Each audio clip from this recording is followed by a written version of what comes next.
The story of the Gauls begins not with their famous confrontations with Rome, but in the mist-shrouded valleys and forested hills of Central Europe during the Late Bronze Age. Around 1200 BCE, a cultural transformation was taking root across the region that would eventually give birth to one of Europe's most influential civilizations.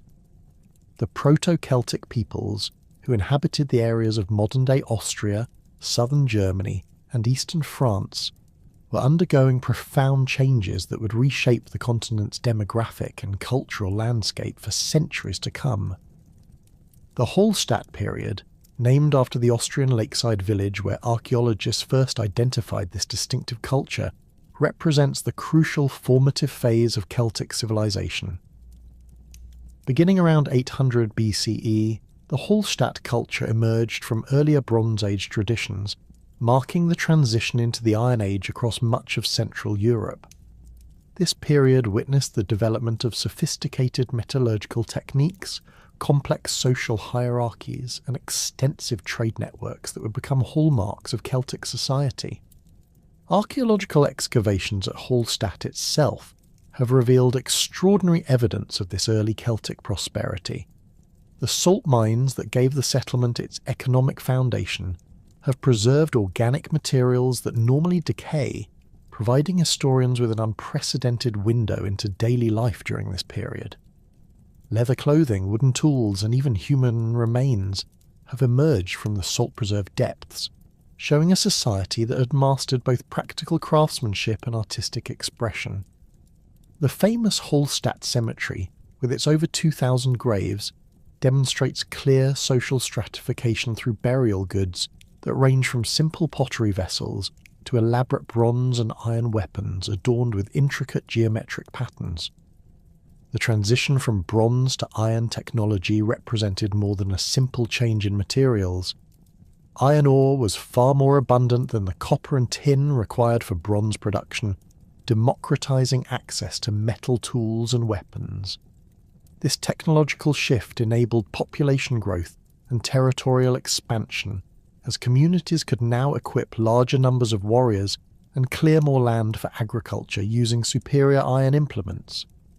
The Hallstatt smiths developed sophisticated techniques for working iron, creating weapons that were both functional and aesthetically striking. Their long iron swords, with distinctive anthropomorphic hilts featuring stylized human faces, became symbols of warrior status and technological prowess. The Proto-Celtic peoples of the Hallstatt period were not a unified political entity, but rather a collection of related tribes sharing similar languages, religious practices, and material culture. Linguistic evidence suggests that the Celtic language family was already differentiating into distinct branches during this period, with the ancestors of Gaulish, Brittonic, and Goidelic languages beginning to diverge. These linguistic developments paralleled the geographic spread of Celtic-speaking peoples across an increasingly vast territory. Trade networks during the Hallstatt period extended far beyond the Celtic heartland. Mediterranean goods, including Greek pottery and Etruscan bronzes, appear in elite burials throughout the region, indicating extensive commercial contacts with the developing urban civilizations of the south. The famous Vix burial in Burgundy, dating to around 500 BCE, contained a massive bronze crater of Greek manufacture, demonstrating the wealth and international connections of Celtic elites. This trade was not merely passive importation. Celtic craftsmen adapted foreign techniques and styles to their own aesthetic traditions, creating hybrid forms that would influence European art for centuries.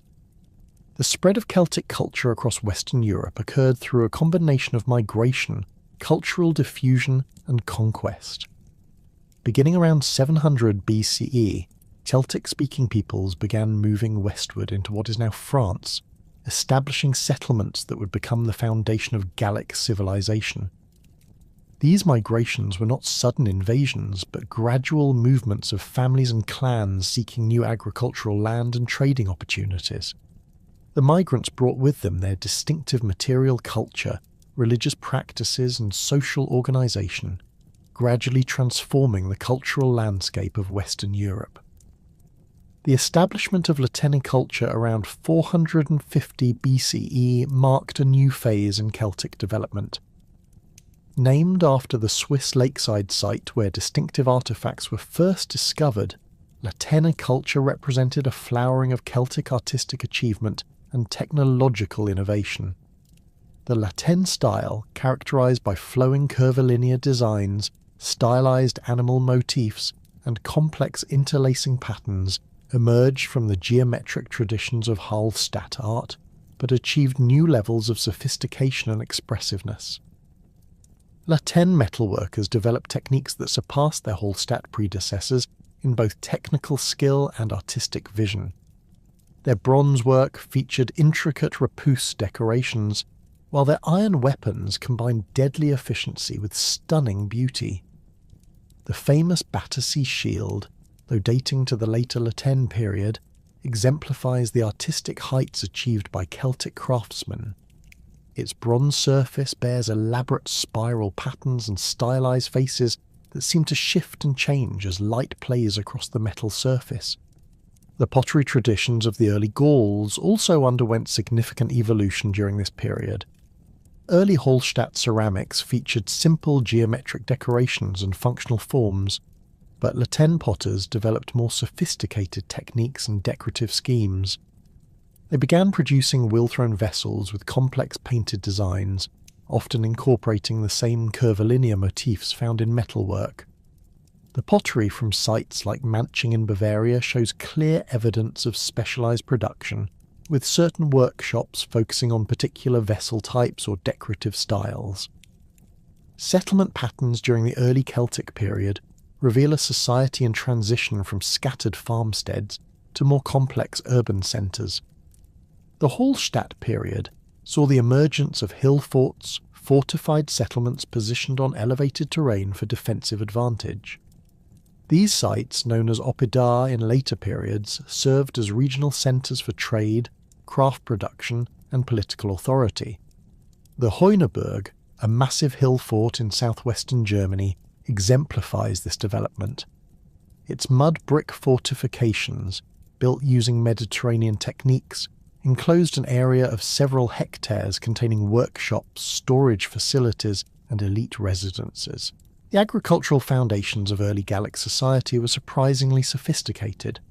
Archaeological evidence from sites across the Celtic world reveals the use of iron ploughshares, which enabled more efficient cultivation of heavy soils.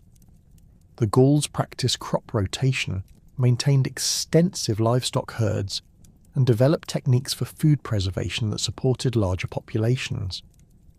Their agricultural surplus enabled craft specialization and supported the warrior elites who would later become famous for their military prowess. Social organization among the early Gauls was hierarchical but not rigidly stratified.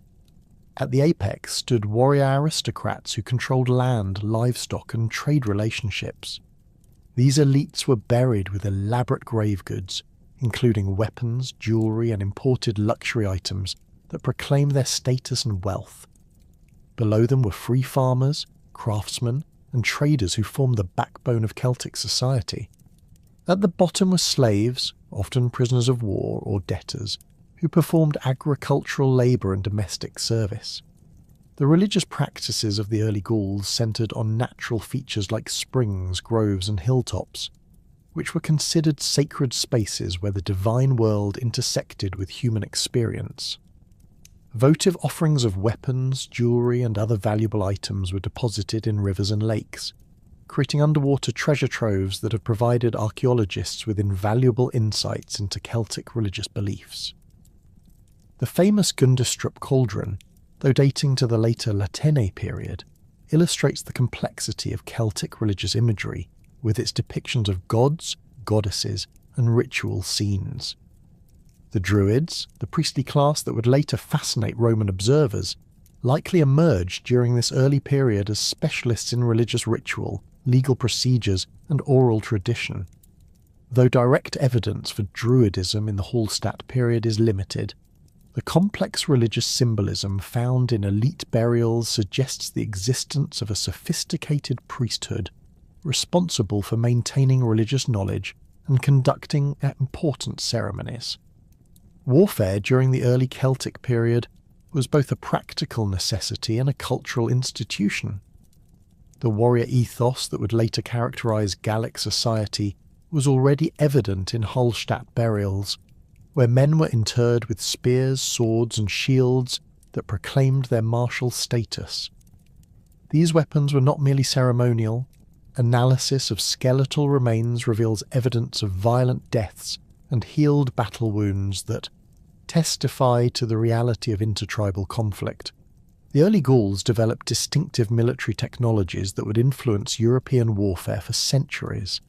Their long iron swords, designed for slashing rather than thrusting, required new fighting techniques and tactical formations. Celtic shields, typically oval or rectangular and constructed of wood covered with leather and metal fittings, provided protection while allowing for aggressive offensive action. The famous Carnyx, a bronze war trumpet shaped like a boar's head, produced haunting sounds that could be heard over the din of battle, coordinating attacks and demoralizing enemies. By 500 BCE, the Celtic peoples of Gaul had developed a complex society that would endure for centuries until the Roman conquest. This mature Gallic civilization represented the culmination of centuries of cultural evolution, technological advancement, and social organisation that had begun during the Hallstatt period. The tribal societies that emerged across the territories of modern France, Belgium, and parts of Germany, Switzerland, and northern Italy displayed remarkable sophistication in their political structures, economic systems, and cultural achievements. The social hierarchy of Gallic society was built upon three distinct classes that Caesar would later describe in his commentaries, though his Roman perspective sometimes obscured the nuances of Celtic social organisation. At the apex stood the Druids, a priestly class that wielded enormous influence across tribal boundaries. Unlike the warrior aristocrats who dominated through military might and landed wealth, the Druids derived their authority from their monopoly over religious knowledge, legal expertise, and educational functions. These learned men spent decades memorizing vast oral traditions that encompassed everything from genealogies and historical accounts to legal precedents and astronomical observations. The Druids maintained their exclusive position through rigorous training that could last 20 years or more. Candidates for the priesthood travelled to specialised schools, often located on islands or in remote forest sanctuaries, where they learned the complex body of knowledge that defined Celtic intellectual life. The Druidic curriculum included not only religious rituals and mythological narratives, but also practical subjects like medicine, astronomy, and jurisprudence. This comprehensive education made Druids indispensable to Gallic society, as they served as judges in legal disputes, advisors to kings, and keepers of tribal memory. The Druids' authority transcended individual tribes, creating a pan-Gallic network of shared knowledge and cultural practices. Annual assemblies held at sacred sites like the Grove of the Carnyx brought together Druids from across Gaul to discuss matters of common concern, settle intertribal disputes, and maintain the consistency of religious and legal traditions. These gatherings reinforced the cultural unity that bound the otherwise politically fragmented Gallic tribes together. Below the Druids in social status, but often rivaling them in practical power, were the Equites, the warrior aristocracy that dominated Gallic political and military life. These men controlled vast estates worked by dependent farmers and slaves, maintained private armies of sworn followers, and competed fiercely for honour and influence within their tribes. The Equites were not merely landowners, but active military leaders who led their followers in both defensive campaigns and aggressive raids against neighbouring tribes. The warrior culture of the Equites emphasised personal valour, loyalty to one's lord, and the pursuit of glory through martial achievement.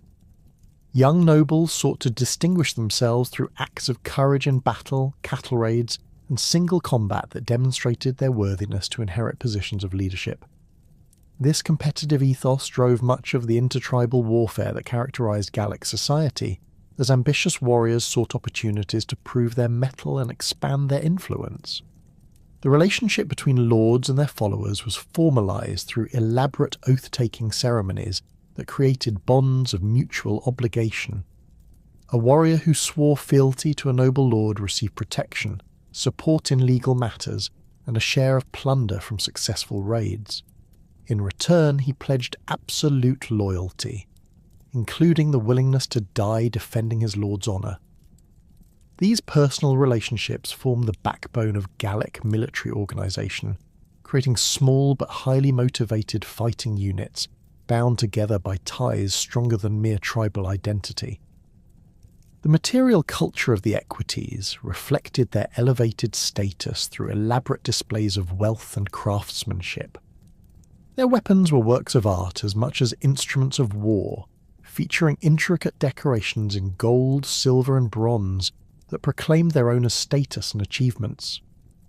The famous Agri helmet, discovered in western France, exemplifies this tradition with its bronze skull cap covered in gold leaf and decorated with coral inlays and intricate repousse work depicting stylized faces and geometric patterns. The third class in Gallic society comprised the plebs, the common people who formed the majority of the population. This group included free farmers who owned small plots of land, craftsmen who specialised in particular trades, and merchants who facilitated trade between tribes and regions. Though lacking the political influence of the Druids or the military power of the Equites, the plebs were not powerless. They could participate in tribal assemblies, bear arms in defence of their communities, and accumulate wealth through successful farming or craftsmanship. The free farmers among the plebs practiced sophisticated agricultural techniques that supported Gaul's growing population. They cultivated a variety of crops including wheat, barley, oats and legumes, using iron ploughshares that enabled them to work heavy clay soils previously unsuitable for agriculture. Their farming methods included crop rotation, selective breeding of livestock, and the construction of elaborate field systems that maximised productivity while preventing soil exhaustion. Gallic craftsmen achieved remarkable levels of skill in metalworking, pottery production and textile manufacture. Blacksmiths produced not only weapons and tools, but also decorative items like fibula, torques and belt fittings that display the distinctive Tène artistic style. These craftsmen often worked in specialised workshops located within Oppide, where they could access raw materials through trade networks and serve customers from multiple tribes. The religious beliefs of the Gauls centred on a complex pantheon of deities associated with natural phenomena, tribal identities, and specific functions. The god Lugh, associated with light, skill and warfare, was worshipped across much of the Celtic world under various names. Epona, the horse goddess, protected travellers and cavalry warriors. Cernunnos, the horned god, ruled over animals in the underworld. These deities were not distant figures, but active participants in human affairs who could be petitioned for aid, protection and prosperity. Druidic religious practices involved elaborate rituals conducted at sacred sites throughout Gaul. Natural features like springs, groves and hilltops were considered points of contact between the human and divine worlds. The famous sanctuary at Gournay-sur-Aronde in northern France reveals the complexity of these religious sites.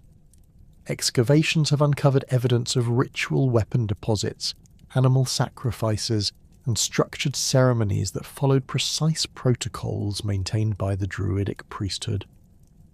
The practice of human sacrifice, which so horrified Roman observers, played a significant role in Gallic religious life. Archaeological evidence from sites like Ribemont-sur-Ancre shows that captured enemies were sometimes ritually killed, and their bodies displayed as offerings to the gods. These sacrifices were not random acts of violence, but carefully orchestrated ceremonies designed to secure divine favour for the tribe. The Druids who conducted these rituals believed that human life was the most valuable offering that could be made to the gods, particularly in times of crisis or before major military campaigns. Ritual deposits in rivers, lakes and bogs represent another important aspect of Gallic religious practice. The Gauls regularly threw valuable objects into bodies of water as offerings to aquatic deities. The famous hoard from Llyn Cerrig in Wales, though dating to the later Latine period, illustrates this practice with its collection of weapons, tools and decorative items that were deliberately deposited in a lake over several centuries. These underwater sanctuaries served as repositories for communal wealth and symbols of tribal identity. The economic foundation of Gallic society rested on agriculture, but trade networks extending across Europe and into the Mediterranean world provided additional sources of wealth and cultural exchange. The oppida that emerged during the 2nd and 1st centuries BCE served as focal points for these commercial activities. These fortified settlements, built on elevated terrain and protected by massive earthwork defences, housed thousands of inhabitants engaged in craft production, trade and administration. The oppidum of Bibracte, capital of the Aedui tribe, exemplifies the sophistication of these proto-urban centres. Covering over 135 hectares and protected by walls incorporating the distinctive Murus Gallicus construction technique, Bibracte contained specialised quarters for different activities. Metalworking areas produced weapons, tools and decorative objects using raw materials imported from across Europe. Pottery workshops created vessels for both local use and export to neighbouring tribes. Merchant quarters housed traders who facilitated commerce between Gaul and the Mediterranean world.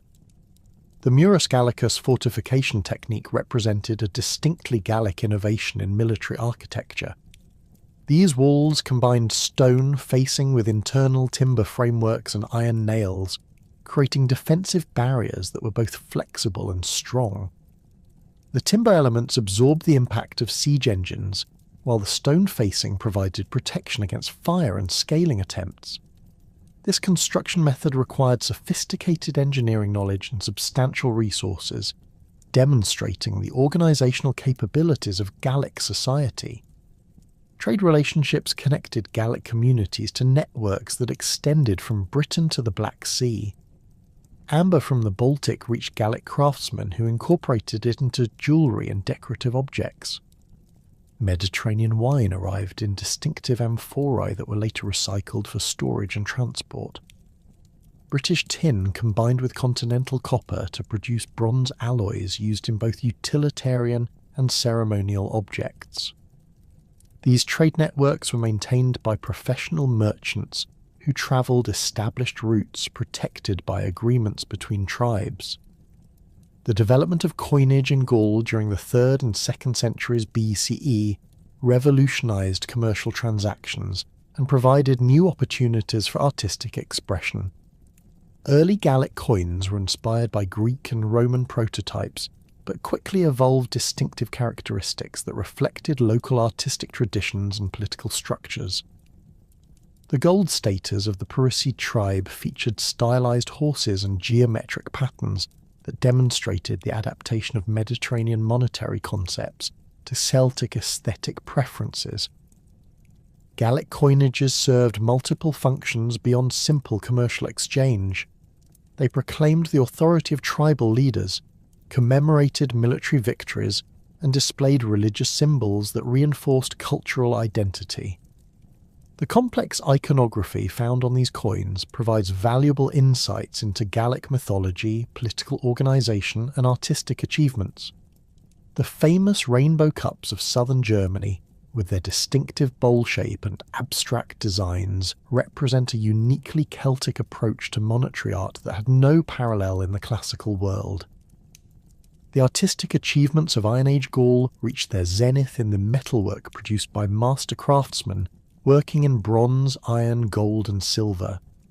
The Latin style that emerged during this period combined influences from classical Mediterranean art with indigenous Celtic traditions to create a distinctive aesthetic that emphasised flowing lines, stylised natural forms and complex symbolic meanings. This artistic tradition was not merely decorative, but carried deep cultural significance that reinforced social hierarchies and religious beliefs. The famous Gundestrup cauldron, though discovered in Denmark, represents the pinnacle of Gallic artistic achievement. This massive silver vessel, decorated with repousse panels depicting gods, goddesses, and ritual scenes, required extraordinary technical skill and artistic vision. The cauldron's imagery includes references to Druidic practices, Celtic mythology, and social customs that provide invaluable insights into Gallic religious beliefs and cultural practices. Monumental architecture in Iron Age Gaul extended beyond the practical requirements of fortification to include structures designed for religious and ceremonial purposes. The rectangular enclosures known as Vierrechtschanzen, found primarily in southern Germany and eastern France, served as ritual centres where Druids conducted ceremonies and maintained sacred fires. These sites, typically measuring between 80 and 100 metres on each side, were surrounded by earthwork boundaries that separated sacred space from the profane world. The timber architecture within Oppida demonstrated sophisticated construction techniques that maximised both functionality and symbolic meaning. Large halls served as meeting places for tribal assemblies and venues for the feasts that reinforced social bonds between warriors and their lords. These structures, built using post and beam construction with elaborate decorative elements, could accommodate hundreds of people and featured raised platforms for speakers and honoured guests. The artistic traditions of the Gauls extended to personal ornamentation that proclaimed social status and cultural identity. Torques, the distinctive neck rings that became symbols of Celtic identity, were crafted from gold, silver and bronze using techniques that required years of training to master. The Great Torque from Snettisham, though found in Britain, exemplifies the sophistication of Celtic metalworking with its twisted gold wires and elaborate terminals featuring stylized faces and geometric patterns. The sophisticated material culture and religious practices that characterized Iron Age Gaul were matched by equally complex political structures that governed tribal relationships and territorial control across the region. By 400 BCE, the fragmented landscape of small chieftains and local strongmen had evolved into a system of major tribal confederations that wielded influence over vast territories and commanded the loyalty of hundreds of thousands of warriors and farmers. These political entities represented the culmination of centuries of social development, military innovation, and diplomatic manoeuvring that transformed Gaul from a collection of isolated settlements into a network of interconnected political powers capable of challenging even Rome's expanding influence. The Helvetii occupied the mountainous regions of what is now Switzerland and adjacent areas of eastern France, controlling the crucial Alpine passes that connected the Mediterranean world with the northern European plains. Their territory encompassed approximately 12,000 square kilometres of diverse terrain, from the shores of Lake Geneva to the Rhine Valley, providing them with both natural defensive barriers and strategic control over major trade routes. The Helvetii had developed a sophisticated understanding of mountain warfare, utilising their knowledge of local terrain to conduct devastating raids against lowland neighbours, while retreating to virtually impregnable strongholds when faced with superior forces. Archaeological evidence from Helvetii settlements reveals a society that had mastered the challenges of alpine agriculture through innovative terracing techniques and seasonal migration patterns that maximised the productivity of limited arable land. Their oppida, built on elevated plateaus and protected by steep escarpments, served as centres for metalworking industries that produced high-quality weapons and tools using iron ore extracted from local deposits. The Helvetii maintained extensive herds of cattle that provided not only sustenance, but also served as a form of mobile wealth that could be driven to safety during times of conflict. The political organisation of the Helvetii centred on a confederation of 4 major sub-tribes, each controlling specific valleys and mountain passes under the leadership of hereditary nobles who traced their authority to ancient bloodlines and proven military success. These leaders met in regular assemblies held at sacred sites where Druids conducted rituals designed to ensure divine approval for major decisions. The Confederation's military strength derived from their ability to mobilize approximately 90,000 warriors, including both heavily armed infantry and swift cavalry units trained in mountain warfare tactics.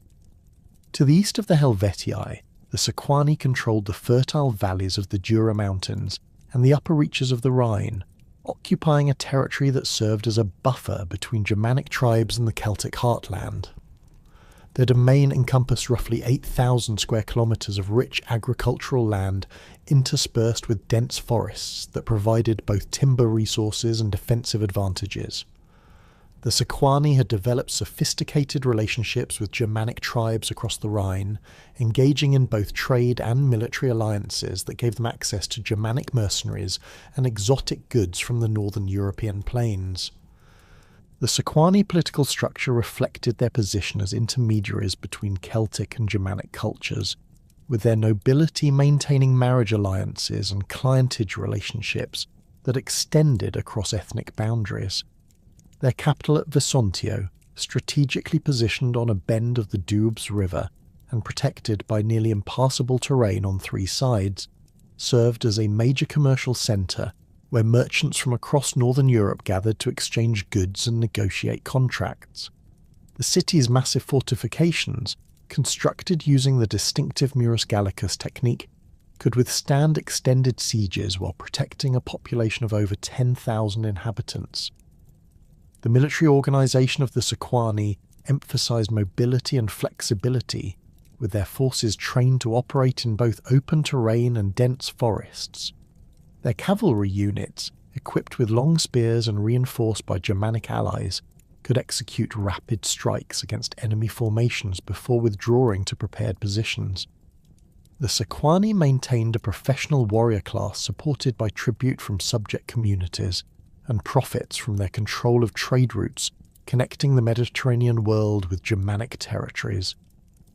The Aedui emerged as one of the most powerful tribal confederations in central Gaul, controlling vast territories that extended from the Loire Valley to the Saône River and encompassed some of the most fertile agricultural land in the region.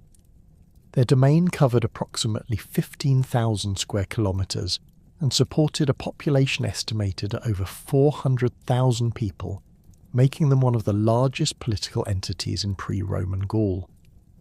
The Aedui had developed sophisticated administrative systems that enabled them to govern this extensive territory through a network of client tribes, allied communities, and directly controlled settlements.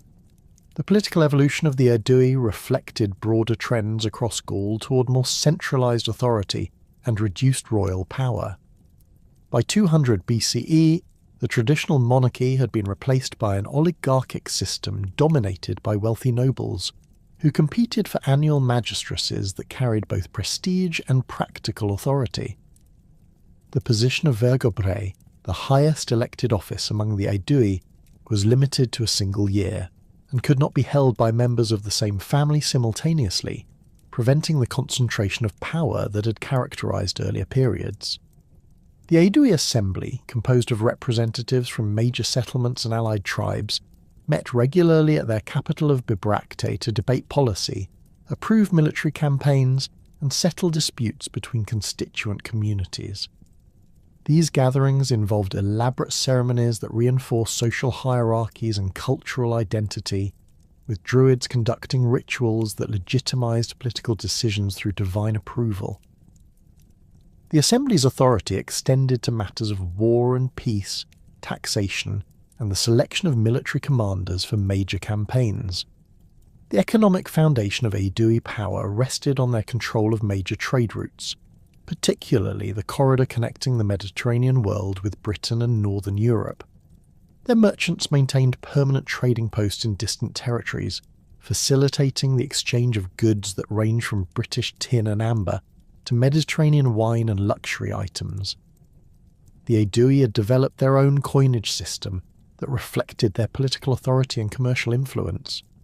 with gold and silver coins featuring distinctive artistic designs that proclaimed their independence and cultural sophistication. The Arverni controlled the mountainous regions of central France, occupying territories that encompassed the massive central and adjacent valleys. Their domain covered approximately 10,000 square kilometres of strategically important terrain that commanded access to major river systems and mountain passes. The Arverni had built their power on a combination of military prowess, control of mineral resources, and diplomatic relationships with neighbouring tribes that extended their influence far beyond their immediate territorial boundaries.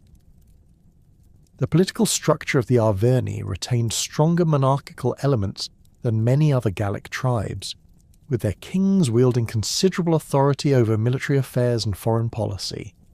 These rulers maintained their position through a combination of hereditary legitimacy, military success, and the distribution of wealth to supporters and allied communities. The Arverni monarchy was not absolute, however, as kings were expected to consult with councils of nobles and druids before making major decisions that affected the entire confederation.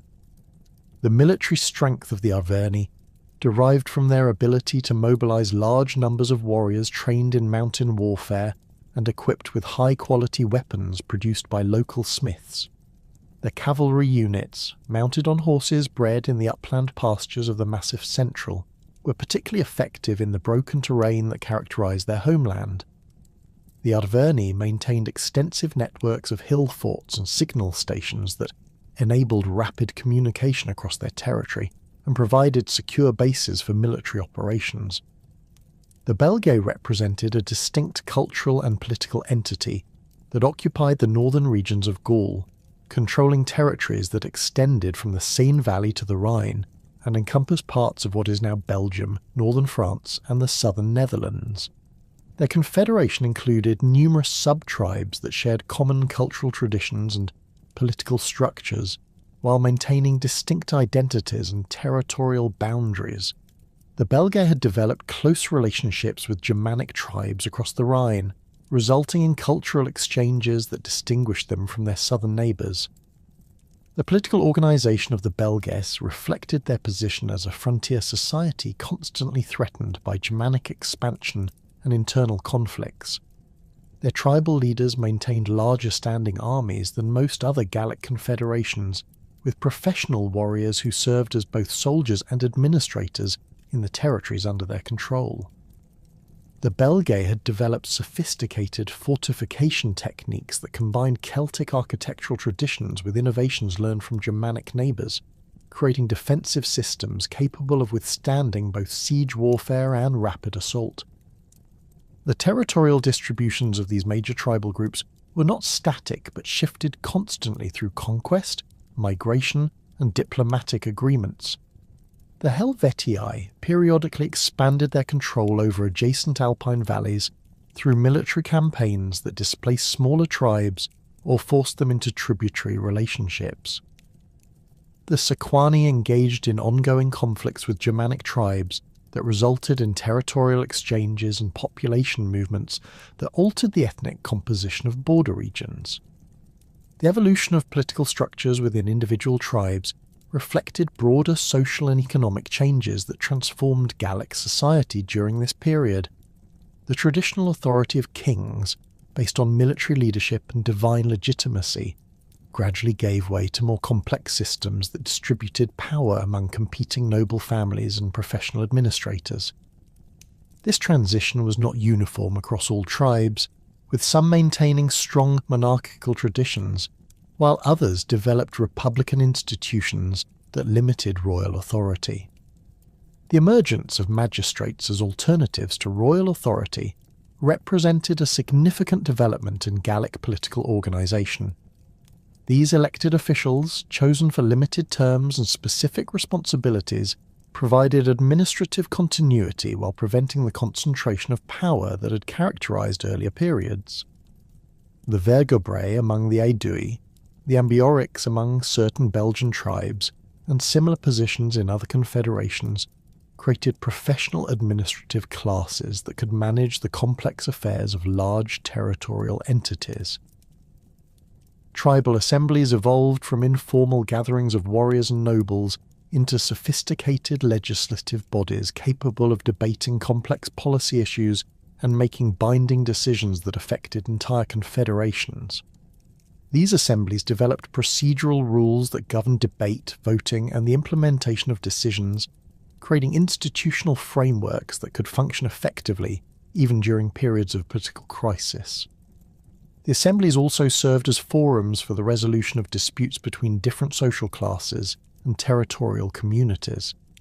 The clientage systems that bound together Gallic society created networks of mutual obligation that transcended tribal boundaries and created pan-Gallic political relationships. Powerful nobles maintained clients among multiple tribes, creating personal alliances that could be activated during times of conflict or political crisis. These relationships were formalized through elaborate ceremonies that involved oath-taking, gift exchange, and the establishment of specific obligations that bound both parties to mutual support. The role of Druids in political affairs extended beyond their religious functions to include diplomatic activities that facilitated negotiations between hostile tribes and the maintenance of legal traditions that governed intertribal relationships. Druidic schools served as neutral meeting places where representatives of different tribes could negotiate agreements without fear of treachery or violence. The Druids' knowledge of legal precedents and their reputation for impartiality made them valuable mediators in complex disputes that threatened to escalate into warfare.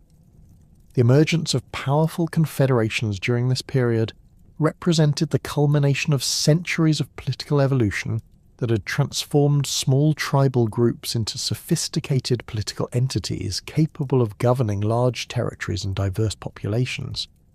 These confederations developed diplomatic protocols that enabled them to negotiate treaties, form military alliances, and coordinate responses to external threats. The balance of power that emerged between major tribal groups created a complex political landscape that would persist until the Roman conquest fundamentally altered the structure of Gallic society.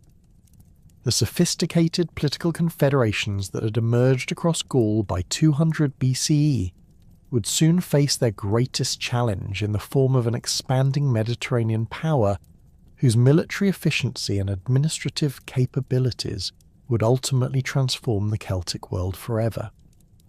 The initial contacts between Rome and the Gallic tribes occurred not through deliberate imperial expansion, but through a series of defensive responses to Celtic migrations and raids that threatened Roman territories in northern Italy. These early encounters established patterns of conflict and cooperation that would define Romano-Gallic relationships for the next 2 centuries. The first significant Roman encounter with Gallic military power occurred in 390 BCE, when a confederation of Senones warriors, led by the chieftain Brennus, descended from the Po Valley into central Italy following a dispute with the Etruscan city of Clusium. The Gallic force, estimated at approximately 30,000 warriors, represented a typical Celtic migration that combined population movement with military opportunism. These warriors were not merely raiders, but families seeking new territories, accompanied by their livestock, household goods, and the social structures that defined tribal identity. The Roman response to this Celtic incursion revealed the limitations of early republican military organisation when confronted with unfamiliar enemies employing radically different tactical approaches. The Roman army that marched north to confront the Gauls consisted of approximately 15,000 legionaries organised in the traditional manipular formation that had proven effective against Italian enemies. However, the Romans had no experience fighting Celtic warriors whose combat methods emphasised individual prowess, psychological intimidation, and the devastating impact of massed cavalry charges. The Battle of the Alea, fought on July 18th, 390 BCE, demonstrated the tactical advantages that Celtic warriors possessed over conventional Mediterranean armies. The Gallic force deployed in a formation that maximised the psychological impact of their appearance, with warriors painting their bodies with woad, bleaching their hair with lime, and adorning themselves with gold torques and bronze armour that gleamed in the sunlight. The famous Carnyx war trumpets produced haunting sounds that echoed across the battlefield, creating an atmosphere of supernatural terror that unnerved the Roman soldiers. The Celtic battle formation placed their most experienced warriors in the centre, supported by younger fighters on the flanks and swift cavalry units positioned to exploit any breakthrough. The Gallic warriors carried long iron swords designed for slashing attacks, wooden shields reinforced with iron bosses, and throwing spears that could penetrate Roman armour at close range. Their combat style emphasised aggressive individual action rather than the disciplined formation fighting that characterised Roman tactics. The Roman defeat at the Alesia was complete and devastating. The legionaries, unprepared for the ferocity of the Celtic charge and the psychological impact of their war cries, broke formation and fled towards Rome. The Gallic pursuit was relentless, with Celtic cavalry cutting down fleeing soldiers and capturing the military standards that represented Roman honour and divine protection. The disaster left Rome virtually defenceless, with only a small garrison remaining to protect the capital while the main army scattered across the countryside. The subsequent sack of Rome lasted for 7 months, during which the Gallic warriors systematically looted the city while maintaining their siege of the capital. The Senones demonstrated their understanding of siege warfare by constructing earthworks and maintaining constant pressure on the Roman defenders.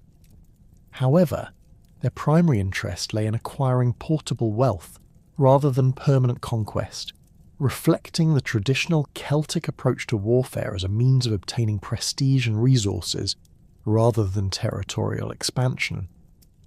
The ransom negotiations that eventually ended the siege revealed the pragmatic nature of Celtic warfare and the Romans' desperate situation.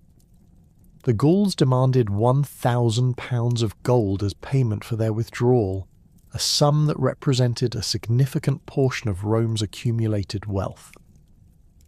The famous incident involving the Gallic leader adding his sword to the scales while declaring "Vae victis" became a defining moment in Roman historical memory, symbolising the humiliation that motivated centuries of subsequent expansion and military reform.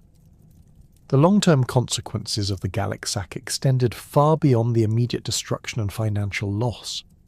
The Romans implemented comprehensive military reforms that addressed the tactical deficiencies revealed by their defeat. The Manipular Legion was reorganised to provide greater flexibility in confronting diverse enemies, while new recruitment policies expanded the citizen base available for military service. The construction of the Servian Wall around Rome reflected the city's determination to prevent future disasters through improved fortifications.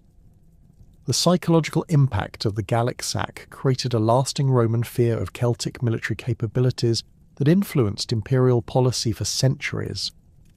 Roman historians consistently portrayed the Gauls as formidable enemies whose courage and ferocity posed existential threats to Roman civilization. This perception, while containing elements of propaganda, reflected genuine respect for Celtic military achievements and awareness of the challenges involved in conquering Gallic territories. The gradual Roman conquest of Cisalpine Gaul during the 3rd and 2nd centuries BCE provided extensive experience in fighting Celtic enemies and established the military precedents that would later be applied during the conquest of Transalpine Gaul. The Gallic tribes of northern Italy, including the Insubres, Boii, and Senones, had established powerful confederations that controlled fertile agricultural territories and strategic mountain passes. These tribes had developed sophisticated relationships with Mediterranean powers, serving as mercenaries in various conflicts while maintaining their independence through military strength and diplomatic manoeuvring.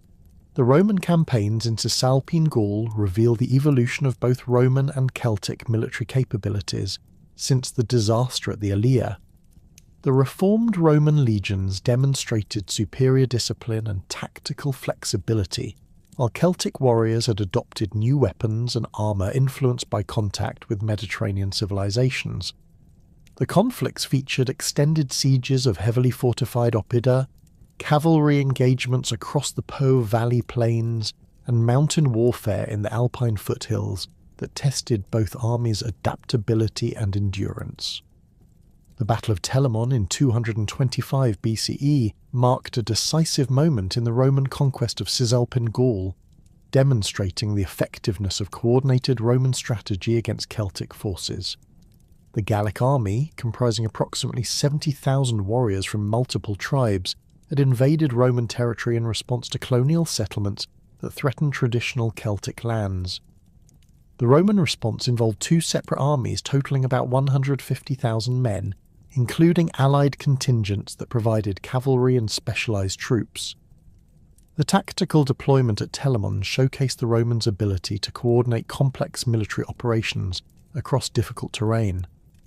The Gallic force found itself trapped between two Roman armies, with their traditional mobility neutralised by careful Roman positioning.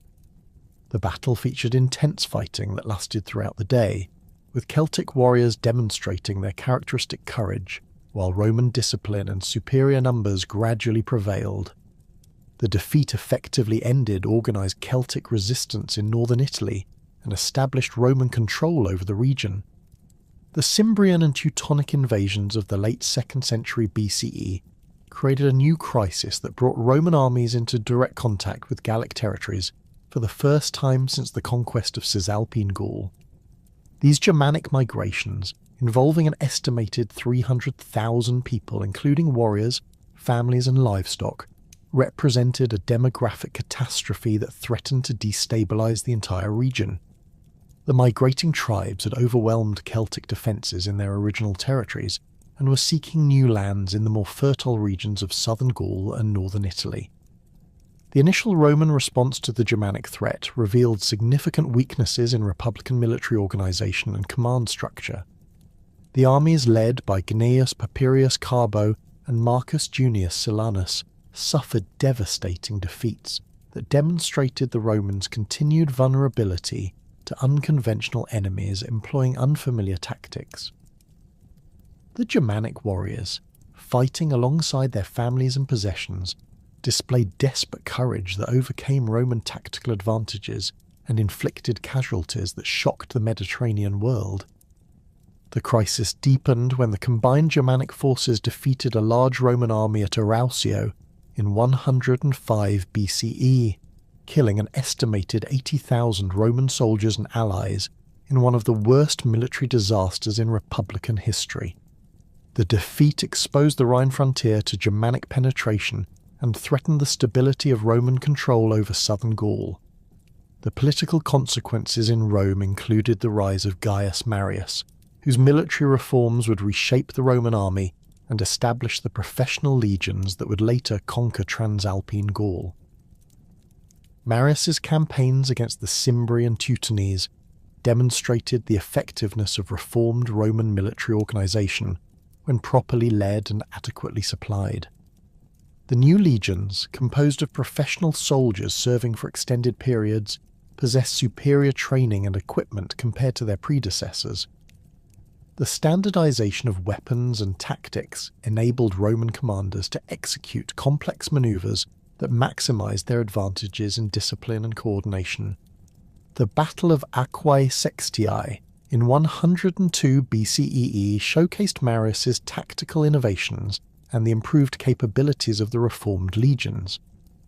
The Roman army, totaling approximately 32,000 men, faced a Germanic force estimated at 200,000 warriors and their families. Marius employed a defensive strategy that forced the Germanic warriors to attack uphill against prepared positions, negating their numerical advantage and exposing them to concentrated missile fire from Roman auxiliaries. The victory at Aquae Sextiae was followed by an even more decisive triumph at Vercelli in 101 BCE, where Marius destroyed the remaining Germanic forces and ended the invasion threat. These campaigns established Roman military supremacy in southern Gaul and demonstrated the effectiveness of professional legions against Celtic and Germanic enemies. The victories also provided valuable experience in operating across the diverse terrain of Gaul, from Mediterranean coastal plains to alpine valleys and forested highlands. The establishment of Gallia Narbonensis in 121 BCE represented Rome's first permanent territorial acquisition in Transalpine Gaul, creating a strategic corridor that connected Italy with Spain while providing a base for future expansion. The new province encompassed the coastal regions from the Pyrenees to the Alps, including the Greek colonies of Massalia and Agatha that had requested Roman protection against Celtic raids. The territory covered approximately 100,000 square kilometres and contained diverse populations including Greeks, Celts and Ligurians, who required different administrative approaches. The Roman conquest of the territory that became Gallia Narbonensis involved campaigns against several Celtic tribes that had controlled the region for centuries. The Allobroges, who occupied the territories around modern Lyon, possessed a sophisticated political organisation and military capabilities that required sustained Roman effort to overcome. Their capital at Vienne was protected by massive fortifications and supported a population of over 20,000 inhabitants engaged in trade, craft production and agricultural activities. The Siege of Vienne demonstrated Roman expertise in conducting complex military operations against fortified Celtic positions. The Roman army, commanded by Quintus Fabius Maximus, employed siege engines and engineering techniques that overcame the city's defences through systematic approach rather than direct assault. The capture of Vienne effectively ended Allobroge's resistance and established Roman control over the crucial Rhone Valley corridor. The administrative organisation of Gallia Narbonensis reflected Roman experience in governing diverse populations while maintaining security against external threats. The province was divided into civitates that preserved existing tribal boundaries while imposing Roman legal and administrative structures. The capital at Narbo Martius became a major commercial centre that facilitated trade between the Mediterranean world and the Celtic territories beyond Roman control. The Roman military presence in Gallia Narbonensis consisted of permanent garrisons stationed at strategic locations throughout the province. These forces, totalling approximately 15,000 men, included both legionary cohorts and auxiliary units recruited from local populations. The integration of Celtic warriors into Roman military service created opportunities for cultural exchange while providing the Romans with valuable knowledge of local terrain and tribal relationships. The economic development of Gallia Narbonensis under Roman rule transformed the region into one of the most prosperous areas of the Western Mediterranean. Roman investment in infrastructure, including roads, aqueducts and harbours, facilitated commercial activities that connected Gallic producers with Mediterranean markets. The province became a major source of agricultural products, manufactured goods, and raw materials that supported Roman expansion throughout the region. The cultural impact of Roman rule in Gallia Narbonensis created the first sustained contact between Celtic and Roman civilizations on a territorial basis. The process of Romanization involved the gradual adoption of Roman customs, language, and legal practices by Celtic populations, while Roman settlers adapted to local conditions and incorporated Celtic elements into their own culture. This cultural synthesis would provide the foundation for the later integration of all Gaul into the Roman Empire. The growing tensions between pro-Roman and anti-Roman factions among the Gallic tribes reflected the complex political dynamics created by Roman expansion into Celtic territories. The establishment of Gallia Narbonensis created new opportunities for Gallic leaders who could benefit from Roman connections, while simultaneously threatening traditional power structures and cultural practices. These divisions would play a crucial role in the events that led to Caesar's conquest of Gaul. The Aedui emerged as the most prominent pro-Roman faction among the major Gallic tribes, establishing formal alliance relationships that provided them with Roman support against their traditional enemies. The foedus between Rome and the Aedui granted the tribe the status of friends and allies of the Roman people, creating obligations for mutual military assistance and commercial cooperation. This relationship provided the Aedui with significant advantages in their conflicts with neighbouring tribes, while giving Rome valuable allies in the heart of Gaul. The anti-Roman factions, led by tribes such as the Arverni and various Belgian confederations, viewed Roman expansion as an existential threat to Celtic independence and cultural identity. These groups maintained traditional political structures and religious practices while seeking to coordinate resistance against further Roman penetration. The tension between these opposing factions created the political instability that would ultimately provide Caesar with the opportunity to intervene decisively in Gallic affairs. The delicate balance of power that had emerged between pro-Roman and anti-Roman factions among the Gallic tribes reached a critical breaking point in the spring of 58 BCE, when the Helvetii Confederation announced their intention to abandon their Alpine territories and migrate westward through Gaul to the Atlantic coast. This decision, driven by population pressure and Germanic threats from across the Rhine, would trigger a chain of events that fundamentally altered the political landscape of Celtic Europe and provided Gaius Julius Caesar with the opportunity to transform himself from a debt-ridden politician into the conqueror of Gaul. The Helvetii migration represented far more than a simple population movement. Archaeological evidence from their abandoned settlements reveals a systematic dismantling of their entire civilization, with storage facilities emptied, defensive works demolished, and agricultural tools destroyed to prevent any possibility of return. The Confederation had spent 3 years preparing for this massive undertaking, accumulating provisions for the journey and negotiating passage agreements with tribes along their intended route. Their census, conducted according to Celtic custom and later captured by Roman forces, recorded 368,000 individuals, including 92,000 warriors capable of bearing arms. The logistical challenges of moving such a vast population across hundreds of kilometres of contested territory required unprecedented organisational capabilities. The Helvetii had constructed thousands of wagons to transport their elderly, children, and essential supplies, creating a moving city that stretched for dozens of kilometres along mountain paths and river valleys. Their livestock herds, numbering in the tens of thousands, provided both sustenance and portable wealth that could be traded for passage rights or military support from neighbouring tribes. The migration route chosen by the Helvetii leadership reflected their understanding of both geographic constraints and political realities.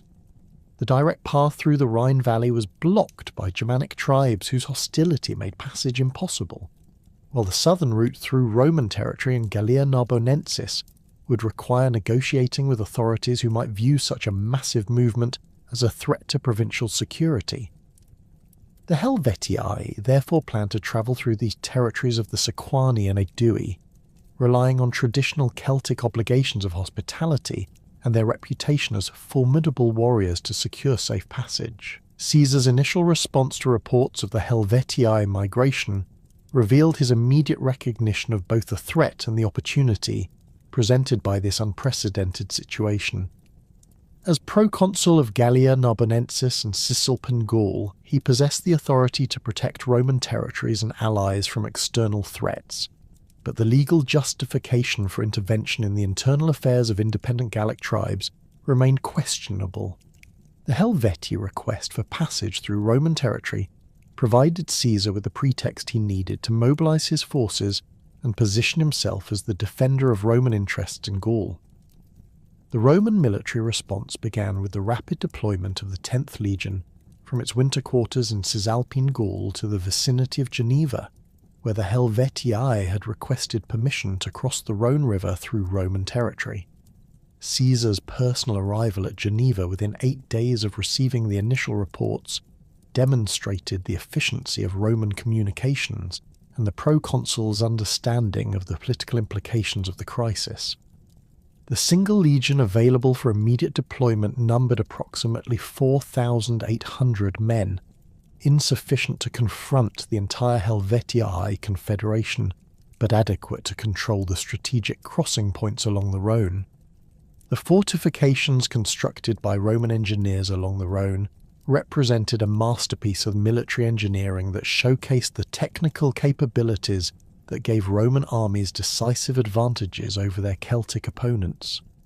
The defensive line extended for 19 Roman miles along the river's eastern bank, featuring a continuous rampart topped with wooden palisades and protected by a deep ditch filled with sharpened stakes. The construction required the labour of thousands of soldiers working in coordinated shifts, with specialised units responsible for different aspects of the fortification process. The Helvetii response to the Roman fortifications revealed both the strengths and limitations of Celtic military organisation. Their initial diplomatic approach, conducted through traditional Celtic protocols involving the exchange of hostages and formal negotiations, demonstrated their preference for avoiding unnecessary conflict while maintaining their dignity as a proud warrior people. The Helvetii ambassadors, led by nobles whose gold talks and elaborate weapons proclaimed their high status, presented their case with the eloquence and legal knowledge that characterised Celtic political discourse. The rejection of Helvetii requests for passage through Roman territory forced the Confederation to pursue alternative routes that brought them into conflict with Rome's Gallic allies. The Sequani, pressured by Helvetii threats and promises of compensation, agreed to permit passage through their territory despite their treaty obligations to Rome. This decision reflected the complex loyalties that characterised Gallic politics, where tribal interests often conflicted with broader strategic considerations and formal alliance commitments. The movement of the Helvetii through Sequani territory created a humanitarian and military crisis that threatened to destabilise the entire region. The massive migration consumed local food supplies, disrupted agricultural activities, and created tensions between the migrants and settled populations. Helvetii warriors, accustomed to taking what they needed through force, clashed with Sequani farmers and herders who attempted to protect their property and livestock from appropriation. Caesar's decision to intervene against the Helvetii, despite their movement through non-Roman territory, marked a crucial escalation in Roman involvement in Gallic affairs. The proconsul justified his action through appeals to Rome's obligations to protect allied tribes and prevent threats to provincial security, but the legal foundation for such intervention remained tenuous. The mobilization of additional legions from Cisalpine Gaul and the recruitment of auxiliary forces from Gallic allies transformed a defensive response into an offensive campaign aimed at destroying Helvetii military capability. The Roman army that assembled to confront the Helvetii represented the culmination of Marian military reforms and decades of experience in Celtic warfare. The force eventually numbered 6 legions totaling approximately 28,000 heavy infantry, supported by cavalry units and auxiliary troops that brought the total strength to over 40,000 men. The legions were equipped with standardized weapons and armor that reflected Roman industrial capabilities, including the gladius short sword optimized for close combat, the pilum javelin designed to penetrate Celtic shields, and the scutum rectangular shield that provided superior protection in formation fighting. The cavalry component of Caesar's army included both Roman citizens and allied troops recruited from Gallic tribes with established reputations for horsemanship. The Aedui provided the largest contingent, with approximately 4,000 mounted warriors whose knowledge of local terrain and tribal customs proved invaluable during the campaign. These allied cavalry units were equipped with traditional Celtic weapons, including long swords and spears, but they adopted Roman tactical formations and command structures that enhanced their effectiveness in coordinated operations. The Battle of Bibracte, fought in June 58 BCE, demonstrated the tactical advantages that disciplined Roman formations possessed over traditional Celtic warfare methods. The engagement began when Helvetii forces, frustrated by Roman pursuit and confident in their numerical superiority, chose to confront the legions on a hillside near the Aedui capital. The battlefield terrain favoured the defenders, with steep slopes that channeled attacking forces into narrow corridors where Roman discipline and superior equipment could neutralize Celtic numerical advantages. The initial phase of the battle featured a massive Helvetii assault that tested Roman defensive capabilities to their limits. Approximately 60,000 Celtic warriors advanced up the hillside in a formation that placed their most experienced fighters in the front ranks, supported by younger warriors whose enthusiasm compensated for their lack of combat experience. The Helvetii battle line extended for nearly 2 kilometres, creating a spectacle of bronze and iron that gleamed in the afternoon sunlight, while Carnyx trumpets produced the haunting sounds that had terrorised Roman armies for centuries. The Roman defensive formation demonstrated the tactical innovations that had evolved from centuries of experience fighting Celtic enemies. The legions deployed in the traditional triplex aces formation, with hastati in the front line, principes in the second, and triarii veterans held in reserve. Each line was separated by sufficient space to allow tactical flexibility while maintaining mutual support, creating a defensive system that could absorb the shock of Celtic charges while preserving the capacity for counterattack.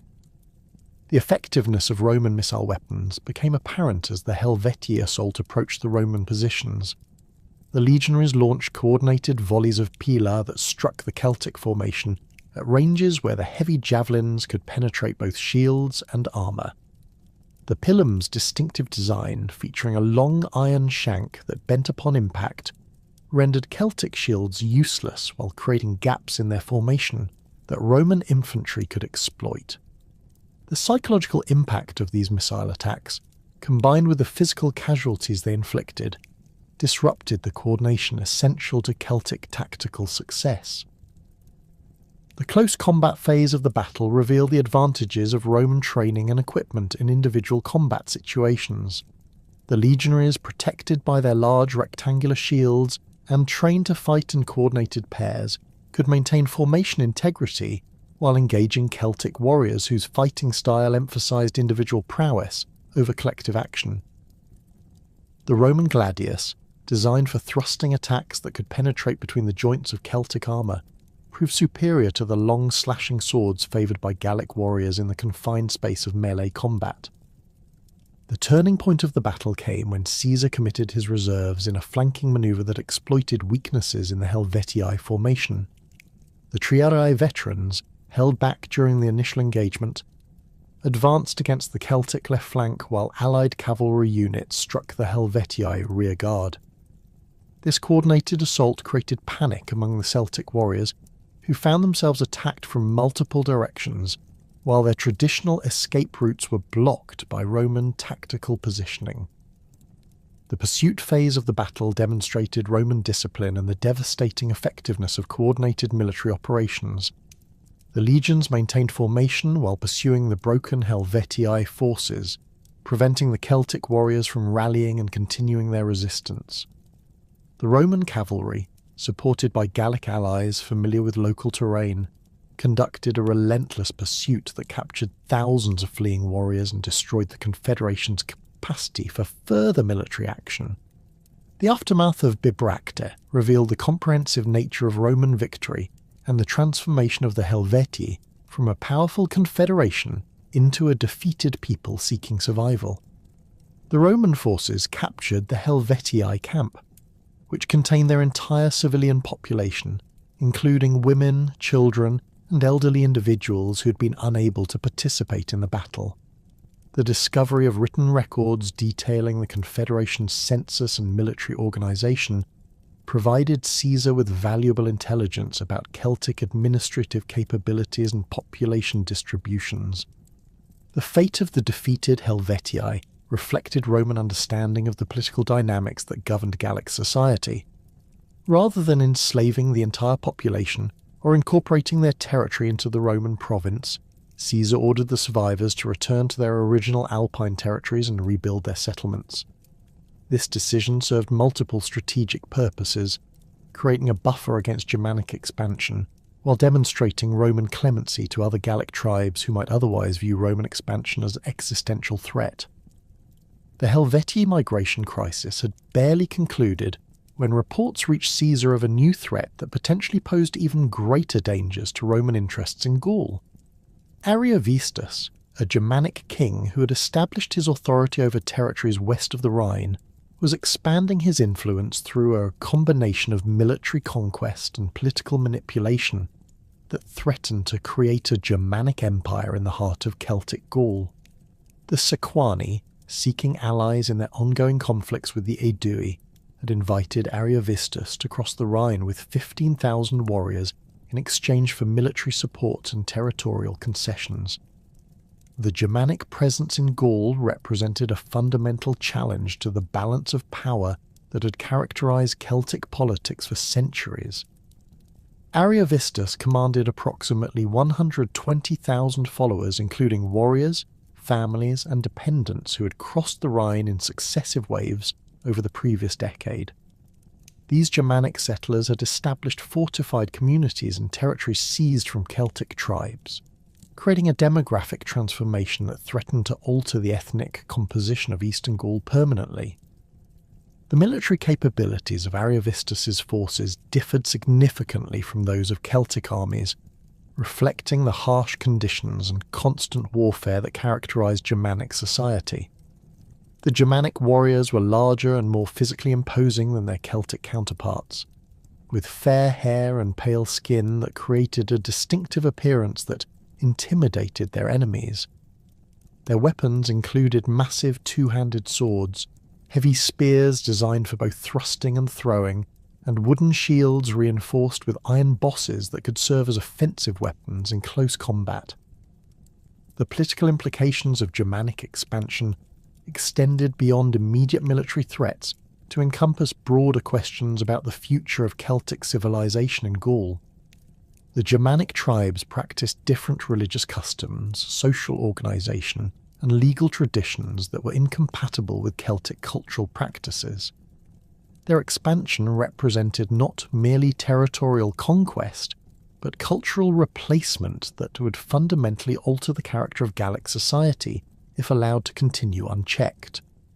The Aedui appealed to Rome for assistance against Ariovistus, provided Caesar with the legal justification he needed to intervene in what might otherwise have been viewed as an internal Gallic conflict. The formal treaty between Rome and the Aedui created obligations for mutual military assistance that required Roman intervention when the tribe faced threats beyond its capacity to resist. The Aedui embassy to Rome, led by their most prominent nobles, presented evidence of Germanic atrocities and territorial seizures that violated established Celtic customs and threatened regional stability. Caesar's initial diplomatic approach to Ariovistus reflected Roman preferences for resolving conflicts through negotiation rather than warfare when possible. The proconsul dispatched envoys to the Germanic king requesting a meeting to discuss the territorial disputes and establish boundaries that would prevent future conflicts. The Roman diplomatic mission included interpreters familiar with Germanic customs and sufficient military escort to ensure the ambassador's safety while demonstrating Roman strength and determination. The Germanic response to Roman diplomatic overtures revealed Ariovistus's understanding of his strategic position and his confidence in his military capabilities. The king's rejection of Roman demands for territorial concessions was accompanied by threats against Roman allies and assertions of Germanic rights to conquered territories. Ariovistus claimed that his presence in Gaul was legitimate according to the customs of war, and that Roman interference in Germanic affairs was unjustified and unwelcome. The breakdown of diplomatic negotiations forced Caesar to prepare for military action against an enemy whose capabilities and intentions remained largely unknown. The intelligence gathered by Roman scouts and allied informants suggested that Ariovistus commanded forces comparable in size to those of major Celtic confederations, but with superior individual fighting skills and unfamiliar tactical methods. The Germanic army included significant numbers of cavalry mounted on horses bred for size and endurance rather than speed, creating mobile striking forces capable of devastating raids against Roman supply lines. The Roman military preparations for the campaign against Ariovistus reveal the logistical challenges involved in conducting operations in the interior of Gaul. The army required vast quantities of supplies, including food, weapons, and equipment that had to be transported across hundreds of kilometres of potentially hostile territory. The establishment of supply bases and communication lines demanded the cooperation of allied tribes and the construction of fortified depots that could protect essential resources from enemy raids. The psychological impact of the impending confrontation with Germanic forces created morale problems within the Roman army that threatened to undermine military effectiveness. Many legionaries had heard exaggerated accounts of Germanic size and ferocity that created fears about their ability to defeat such formidable enemies. The Germanic reputation for taking no prisoners and practicing human sacrifice added supernatural terror to natural concerns about facing unfamiliar opponents in foreign territory. Caesar's response to these morale problems demonstrated his understanding of military psychology and his skills as a commander who could inspire confidence in his troops. The proconsul addressed the entire army in a speech that emphasized Roman military superiority, the justice of their cause, and the opportunities for glory and enrichment that victory would provide. He reminded the legionaries of their recent triumph over the Helvetii and their proven ability to defeat any enemy through discipline, training, and superior equipment. The march toward Ariovistus's territory brought the Roman army into contact with the diverse populations and landscapes that characterized eastern Gaul. The route passed through territories controlled by various Celtic tribes whose loyalty to Rome remained uncertain, and whose cooperation was essential for the campaign's success. The army's passage required careful diplomacy to secure supplies and prevent the Germanic king from gaining additional allies among disaffected Gallic communities. The systematic conquest of Gallic territories that had characterized Caesar's campaigns from 58 to 53 BCE created underlying tensions that would eventually explode into the most dangerous threat to Roman authority since the Germanic invasions of the previous century. The brutal suppression of the Eburones, the devastating campaigns against the Belgae, and the increasingly harsh treatment of defeated tribes had generated widespread resentment among Celtic populations, who had initially viewed Roman expansion with cautious acceptance or even enthusiasm. By the winter of 52 BCE, reports reaching tribal councils across Gaul spoke of Roman atrocities, the enslavement of entire populations, and the systematic destruction of traditional Celtic culture under the guise of civilization and order. The catalyst for what would become the Great Gallic Revolt emerged from the most unlikely source, the Carnyx, a relatively small tribe whose territory encompassed the sacred groves where Druids from across Gaul gathered annually to conduct their most important religious ceremonies. The Carnytes had maintained a precarious neutrality during Caesar's earlier campaigns, neither actively supporting Roman expansion nor joining the various coalitions that had opposed it. Their decision to massacre the Roman merchants and settlers at Cenabum in early 52 BCE represented a calculated act of defiance that deliberately violated the sacred obligations of hospitality that governed Celtic society. The attack on Cenabum was coordinated with precision that demonstrated the sophisticated communication networks maintained by the Druidic orders across Gaul. Within hours of the massacre, signal fires blazed from hilltops throughout Celtic territories, carrying news of the uprising to tribal councils hundreds of kilometres away. The speed of this communication system, which could transmit messages across the entire breadth of Gaul in a single day, revealed organisational capabilities that Roman intelligence had consistently underestimated. The Druids had spent years developing these networks, anticipating the moment when coordinated resistance would become necessary for Celtic survival. The psychological impact of the Cenabum massacre extended far beyond its immediate military significance. The Roman merchants and administrators who died in the attack represented the visible symbols of Roman authority in regions that had submitted to Caesar's rule. Their deaths demonstrated that Roman power was not absolute, and that Celtic warriors retained the capacity to strike back against their conquerors. The brutality of the killings, which included the torture and ritual sacrifice of Roman officials, reflected the depth of Celtic anger and the influence of Druidic teachings that portrayed the Romans as enemies of the gods. The tribal response to the Carnyx action revealed the extent of anti-Roman sentiment that had been building throughout Gaul during Caesar's campaigns. The Arverni, who'd remained largely neutral since their defeat by earlier Roman commanders, emerged as the leading advocates for coordinated resistance. Their nobles, meeting in secret councils held in remote mountain sanctuaries, debated the possibility of uniting all Gallic tribes under a single military command, capable of challenging Roman supremacy. The discussions involved representatives from dozens of tribes, creating a pan-Gallic political movement unprecedented in Celtic history. The emergence of Vercingetorix as the leader of this resistance movement represented a fundamental transformation in Celtic political organisation. The young Arverni noble, whose name meant Great King of Warriors, possessed the charismatic personality and military expertise necessary to unite tribes that had spent centuries fighting each other. His background combined traditional Celtic warrior training with exposure to Roman military methods gained through his father's earlier collaborations with Roman commanders. This unique combination of Celtic cultural authenticity and tactical sophistication made him the ideal leader for a movement that required both traditional legitimacy and innovative strategy. Vercingetorix's rise to power within the Arverni Confederation demonstrated his political skills and understanding of Celtic social dynamics. The traditional Arverni leadership, dominated by nobles who favoured accommodation with Rome, initially opposed his calls for resistance.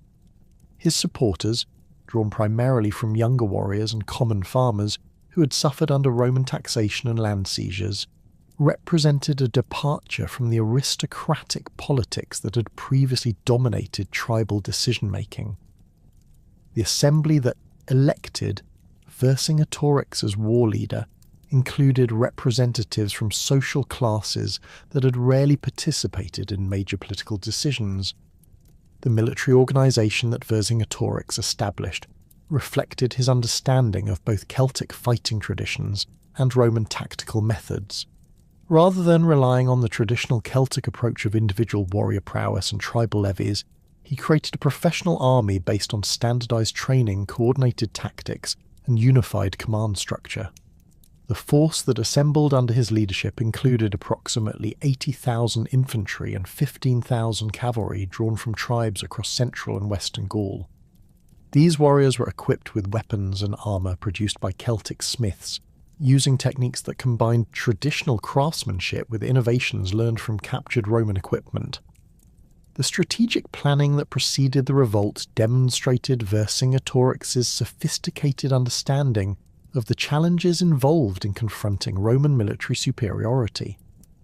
His analysis of Caesar's previous campaigns identified the logistical vulnerabilities that could be exploited through coordinated attacks on Roman supply lines and communication networks.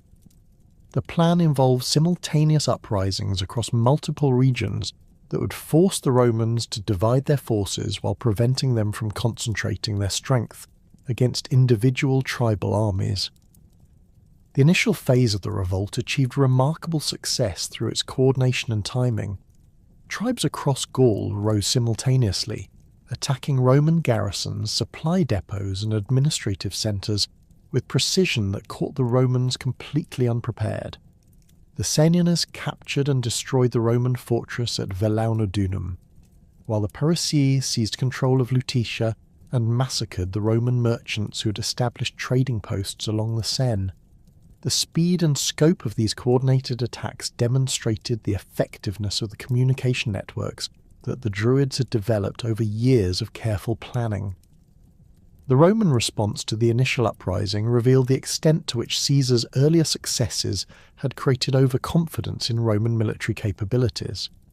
The scattered Roman forces distributed across Gaul in small garrisons designed to maintain order rather than fight major battles, found themselves isolated and outnumbered by Celtic forces that had achieved tactical surprise.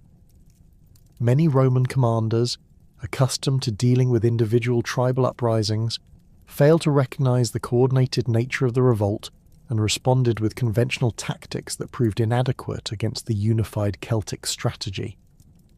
Caesar's personal situation when news of the revolt reached him in Cisalpine Gaul reflected the political pressures that had driven his Gallic campaigns from their inception. The proconsul was deeply involved in Roman political maneuvering related to his consulship ambitions and the growing tensions with Pompey that would eventually lead to civil war. The Gallic uprising threatened to destroy the military reputation and financial resources that formed the foundation of his political power. His immediate departure for Gaul, despite the winter weather and political risks, demonstrated his recognition that the revolt posed an existential threat to his career and possibly his life. The march that brought Caesar back to Gaul showcased the organisational capabilities that had made Roman expansion possible. Despite the winter conditions and the need for secrecy, the proconsul assembled a force of approximately 10,000 men and crossed the snow-covered Alps in a journey that took less than 3 weeks. The speed of this movement, achieved through careful logistical planning and the discipline of veteran soldiers, enabled Caesar to reach his scattered forces before the revolt could achieve complete success.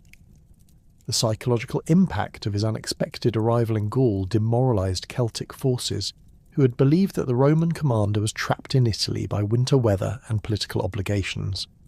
The Siege of Gergovia represented the first major test of strength between Caesar's reorganised forces and Vercingetorix's unified Celtic army. The Arverni capital, built on a plateau that rose nearly 400 metres above the surrounding valley, presented formidable defensive advantages that maximised Celtic strengths while minimising Roman tactical superiority. The city's fortifications, constructed using traditional Celtic techniques enhanced by innovations learned from Roman siege warfare, created defensive barriers that could not be overcome through conventional assault methods. The terrain surrounding Gergovia forced Caesar to abandon the siege tactics that had proven successful against other Celtic strongholds. The steep slopes that protected the city made it impossible to construct the circumvallation walls that had been decisive in earlier sieges. Roman siege engines, designed for use on level ground, could not be positioned effectively against targets located on elevated terrain. The Celtic defenders, fighting from prepared positions with intimate knowledge of local geography, possessed advantages that negated Roman superiority in equipment and training. Vercingetorix's defensive strategy at Gergovia demonstrated his evolution from a traditional Celtic war leader into a sophisticated military commander capable of matching Roman tactical expertise. Rather than relying on the aggressive charges that had characterised earlier Celtic resistance, he employed a defensive approach that maximised the advantages of terrain and fortification, while minimising exposure to Roman strengths. The Celtic forces were organised into specialised units assigned to specific defensive sectors, creating a coordinated defence that could respond flexibly to Roman attacks while maintaining overall tactical coherence. The Celtic cavalry operations during the siege revealed the effectiveness of Vercingetorix's military reforms. The mounted warriors, traditionally used for reconnaissance and pursuit, were organised into coordinated units capable of conducting complex tactical manoeuvres. These cavalry forces, numbering approximately 8,000 men, maintained constant pressure on Roman supply lines, while preventing the Romans from establishing secure communications with their bases in conquered territories. The effectiveness of these operations forced Caesar to divert significant resources to protecting his logistics, weakening his ability to maintain pressure on the besieged city. The Roman assault on Gergovia that resulted in Caesar's first major defeat in Gaul demonstrated the limitations of Roman tactical methods when confronted with prepared defences and unified Celtic resistance. The attack, launched against the southern slope of the plateau, involved approximately 15,000 legionaries advancing in coordinated formations designed to overwhelm Celtic defensive positions through superior discipline and equipment. The initial phase of the assault achieved limited success, with Roman forces capturing several outer defensive works and advancing to within 200 metres of the city's main fortifications. The Celtic counterattack that repulsed the Roman assault showcased the military capabilities that Vercingetorix had developed through his reforms. The defenders, rather than meeting the Roman advance with individual acts of heroism, responded with coordinated tactical movements that concentrated superior numbers against isolated Roman units.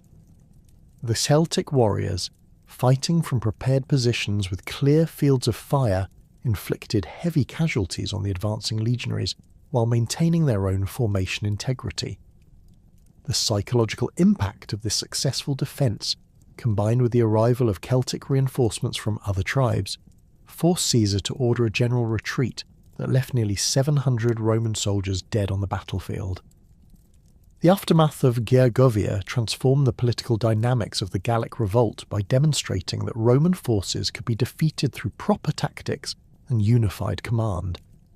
The victory attracted additional tribes to Vercingetorix's coalition, including some that had previously maintained neutrality or even collaborated with Roman forces.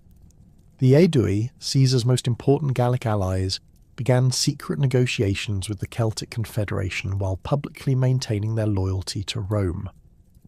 The defection of such a crucial ally threatened to collapse the entire structure of Roman control in Gaul. The strategic situation that emerged after Gergovia forced both commanders to reconsider their approaches to the conflict. Caesar recognized that his traditional tactics of rapid movement and decisive battles were inadequate against an enemy that could avoid direct confrontation, while maintaining pressure through coordinated attacks on Roman vulnerabilities. Vercingetorix understood that his victory at Gergovia, while significant, had not destroyed Roman military capability, and that Caesar would return with reinforcements and new strategies designed to overcome Celtic defensive advantages. The Celtic War Council that met following the victory at Gergovia revealed the challenges involved in maintaining unity among tribes with different strategic priorities and traditional rivalries.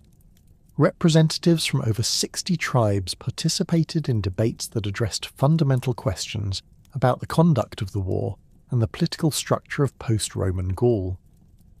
The discussions involved complex negotiations between tribal leaders who had to balance their commitment to the pan-Gallic cause with their obligations to their own peoples and territories. The decision to concentrate Celtic forces at Alesia reflected Vercingetorix's strategic assessment that the revolt had reached a critical juncture requiring decisive action. The hilltop fortress, located in the territory of the Mandubi tribe, offered defensive advantages similar to those at Gergovia, while providing a central location that could serve as a rallying point for Celtic forces from across Gaul. The city's position on major trade routes ensured adequate supplies for a prolonged siege, while its fortifications provided protection against Roman assault tactics. The concentration of Celtic forces at Alesia created the largest army that had ever assembled under unified Celtic command. The garrison that occupied the fortress numbered approximately 80,000 warriors, while additional forces totaling nearly 250,000 men gathered in the surrounding territory to support the defence. These numbers represented a significant portion of the military-age population of Gaul, demonstrating the extent to which the revolt had mobilised Celtic society for total war against Roman domination. The Roman response to the Celtic concentration at Alesia revealed Caesar's recognition that the siege would determine the outcome of the entire Gallic revolt.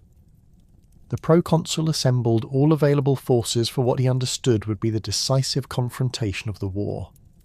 The Roman army that advanced toward Alesia included 8 legions totaling approximately 40,000 men, supported by auxiliary forces and allied contingents that brought the total strength to nearly 60,000 soldiers.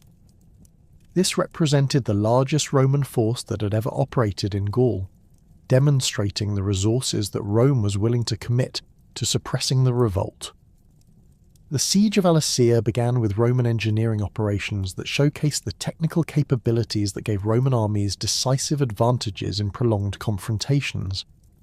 The Roman engineers, working under the direction of specialists trained in siege warfare, constructed a double line of fortifications that completely surrounded the Celtic stronghold.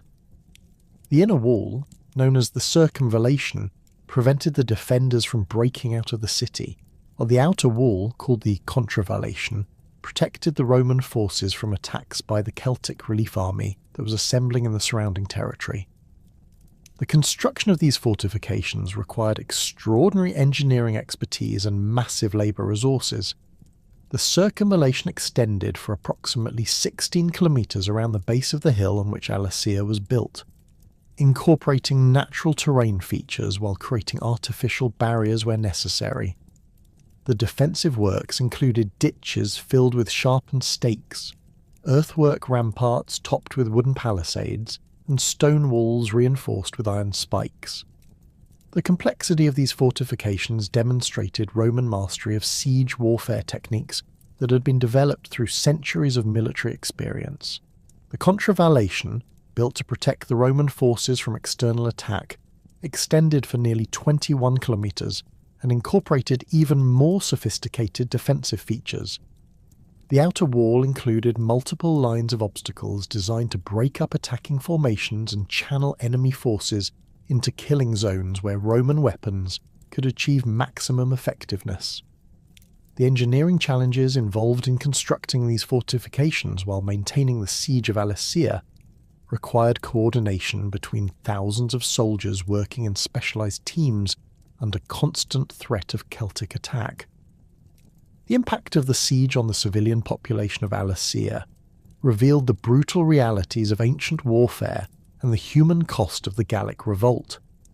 The city's normal population of approximately 15,000 inhabitants was swollen by the presence of 80,000 warriors and their followers, creating overcrowding that strained food supplies and sanitation systems. The Roman blockade prevented the delivery of supplies from the surrounding territory, forcing the defenders to ration their resources while maintaining their military effectiveness. The psychological warfare that accompanied the siege demonstrated the sophisticated understanding of human nature that characterized both Roman and Celtic military leadership. Caesar ordered the construction of siege towers and artillery positions that created constant pressure on the defenders while demonstrating Roman determination to continue the siege indefinitely.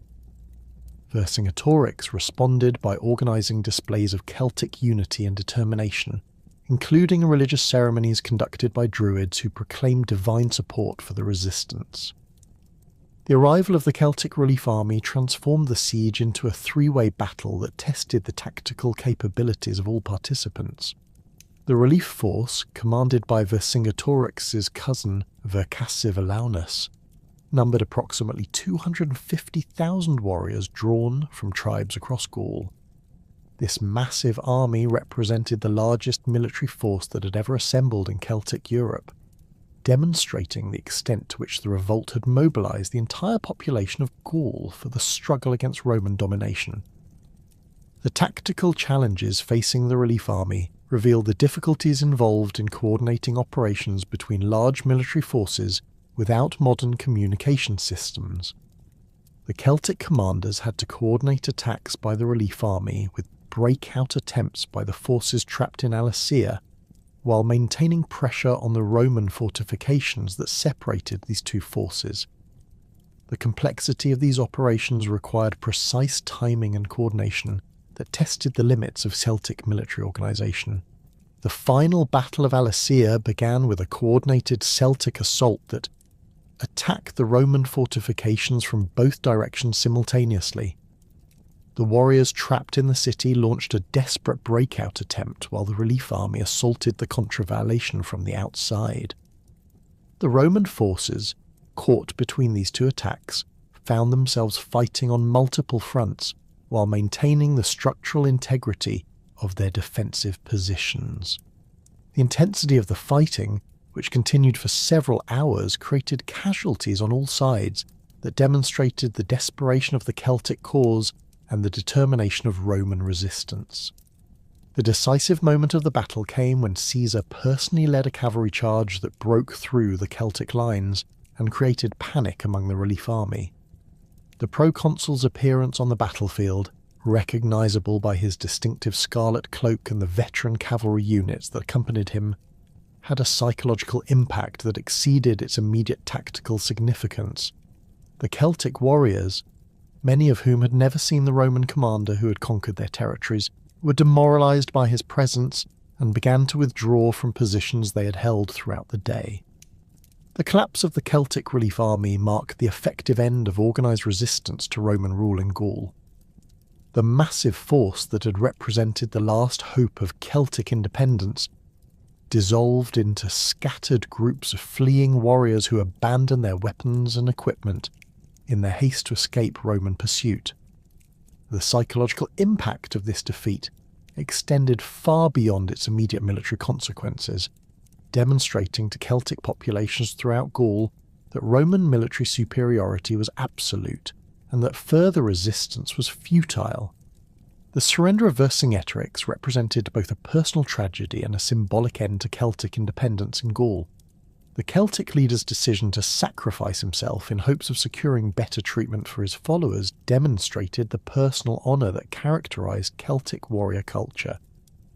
His appearance before Caesar, dressed in his finest armour and weapons, created a dramatic confrontation between the two leaders who had dominated the final phase of the Gallic Wars. The Roman treatment of the captured Celtic leader, who was kept as a prisoner for 6 years before being executed during Caesar's triumph, reflected the political requirements of Roman victory rather than personal animosity between the commanders. The systematic destruction of organised Celtic resistance at Alesia marked the beginning of a profound transformation that would reshape Gallic society more completely than any previous conquest in Roman history. The administrative challenges facing Caesar and his successors involved not merely governing a defeated population, but integrating nearly 4 million Celtic inhabitants into Roman political, legal, and cultural frameworks, while maintaining the economic productivity that made Gaul valuable to the empire. The process of Romanization that began in the immediate aftermath of the conquest would prove to be one of the most successful examples of cultural assimilation in the ancient world, creating a synthesis of Celtic and Roman traditions that would define the region's character for centuries. The initial administrative structure imposed on conquered Gaul reflected Roman experience in governing diverse populations while addressing the specific challenges presented by Celtic political organisation. Caesar's immediate concern involved preventing the resurgence of coordinated resistance through the systematic dismantling of tribal confederations that had made the Great Revolt possible. The traditional Celtic political structures, based on tribal assemblies and elected magistrates, were replaced by Roman administrative units that fragmented large tribal territories into smaller, more manageable civitates. These new administrative divisions deliberately separated traditional allies while grouping former enemies under common Roman authority, making future coordination of resistance virtually impossible. The establishment of the three Gauls represented the culmination of Augustus's administrative reforms and demonstrated Roman understanding of the geographic and cultural diversity that characterized the conquered territories. Gallia Aquitania encompassed the southwestern regions between the Pyrenees and the Loire River, including territories that had maintained distinct cultural identities influenced by contact with Iberian peoples. The province covered approximately 150,000 square kilometres and included over 40 civitates that reflected the complex tribal structures that had existed before the conquest. The administrative capital at Bibracte became a major commercial centre that facilitated trade between the Atlantic world and the Mediterranean basin. Gallia Lugdunensis, the largest of the three provinces, extended from the Loire Valley to the English Channel and included the territories of the most powerful pre-conquest tribal confederations. The province encompassed nearly 200,000 square kilometres and contain the economic heartland of Gaul, including the fertile agricultural regions that had supported large populations and the mineral resources that had funded Celtic military resistance. The capital at Lugdunum, strategically positioned at the confluence of the Rhone and Saone rivers, became the administrative centre for the entire Gallic prefecture and housed the altar of Rome and Augustus that served as the focal point for imperial cult activities. Gallia Belgica covered the northern territories from the Seine to the Rhine, including regions that had maintained the closest contacts with Germanic peoples across the frontier. The province's strategic importance derived from its position as a buffer against Germanic expansion and its control of trade routes connecting Britain with the continental interior.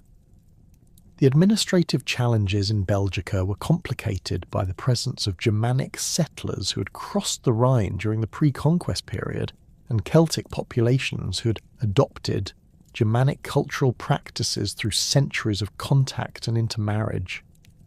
The gradual adoption of Roman law represented one of the most significant aspects of the Romanization process, fundamentally altering the legal relationships that governed Celtic society.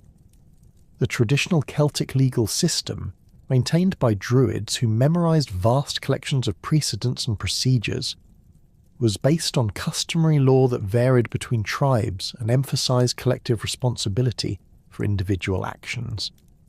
Roman law, codified in written statutes and administered by professional magistrates, introduced concepts of individual legal responsibility and standardized procedures that applied uniformly across all territories under Roman control. The transition from Celtic to Roman legal practices created opportunities for ambitious Gallic nobles who could master the complexities of Roman jurisprudence while maintaining their influence within their communities. These individuals, often educated in Roman schools or through service in auxiliary military units, became intermediaries between Roman administrators and Celtic populations. Their success in navigating both legal systems enabled them to accumulate wealth and political influence that exceeded what would have been possible under traditional Celtic arrangements. The establishment of Roman courts in major settlements throughout Gaul provided Celtic populations with access to legal procedures that offered advantages over traditional methods of dispute resolution. Roman law's emphasis on written contracts and documentary evidence appealed to merchants and landowners who required predictable legal frameworks for commercial activities. The Roman legal system's protection of property rights encouraged agricultural investment and commercial development that increased the overall prosperity of the region, while creating new opportunities for social advancement. The integration of Celtic legal traditions with Roman jurisprudence created hybrid systems that preserved elements of customary law while adopting Roman procedural standards. Local magistrates, often drawn from established Celtic noble families, administered justice according to Roman legal principles while maintaining sensitivity to traditional Celtic customs and social relationships. This synthesis enabled the legal system to function effectively while minimizing the cultural disruption that might have generated resistance to Roman authority. The transformation of Celtic languages under Roman influence represented a gradual process that varied significantly across different regions and social classes. Latin became the language of administration, commerce, and formal education, creating practical incentives for Celtic elites to achieve fluency in the imperial language. The Roman educational system, established in major urban centres throughout Gaul, provided instruction in Latin literature, rhetoric, and law that enabled Celtic nobles to participate fully in imperial political and cultural life. The persistence of Celtic languages in rural areas and among lower social classes created a linguistic diversity that characterized Gallic society throughout the Roman period. Agricultural communities, isolated from major commercial centres and administrative capitals, maintained their traditional languages while gradually adopting Latin vocabulary related to new technologies, legal concepts, and religious practices. This linguistic evolution created regional dialects that combined Celtic grammatical structures with Latin lexical elements, producing languages that were distinctly Gallo-Roman in character. The adoption of Roman customs by Celtic elites reflected both practical considerations and genuine cultural attraction to Mediterranean civilization.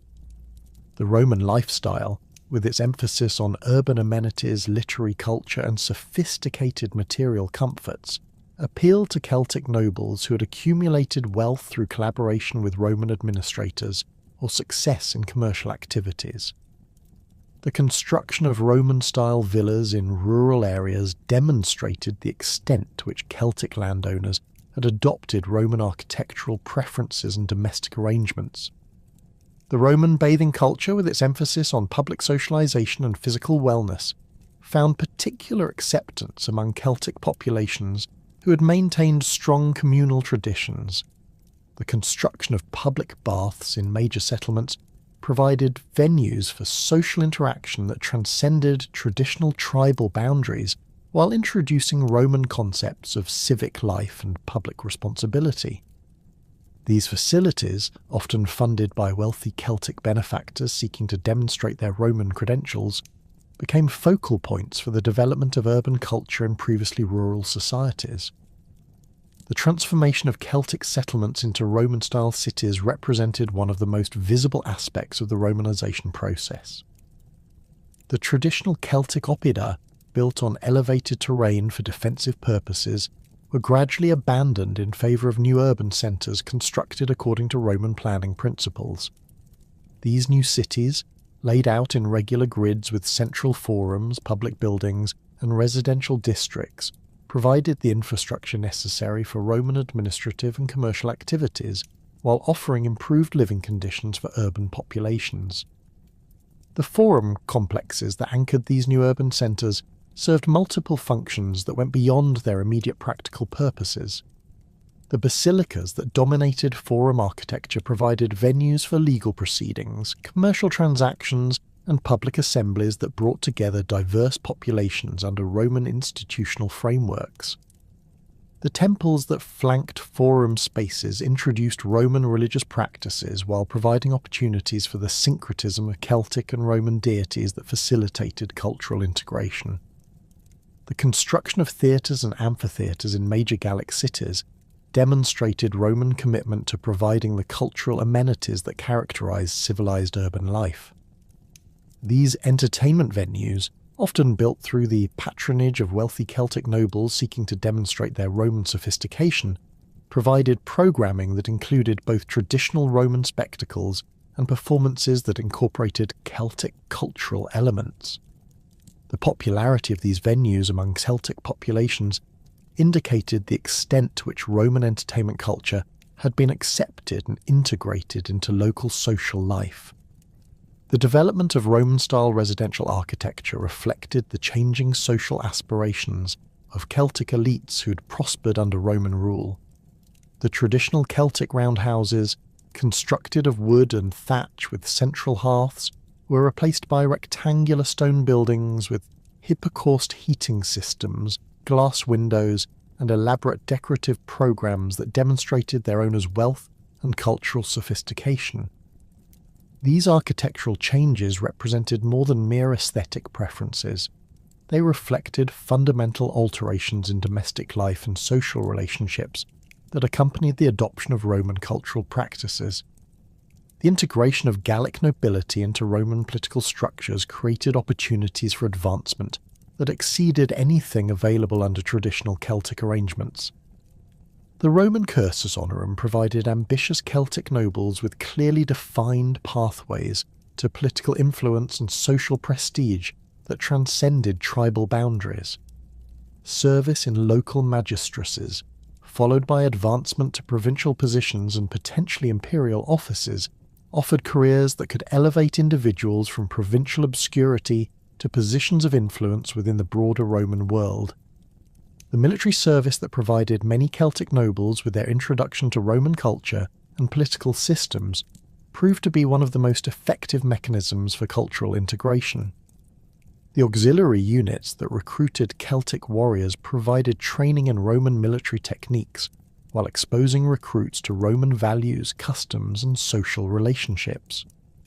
The veterans who returned to their communities after completing military service brought with them knowledge of Roman practices and connections to Roman administrative networks that facilitated their integration into colonial society.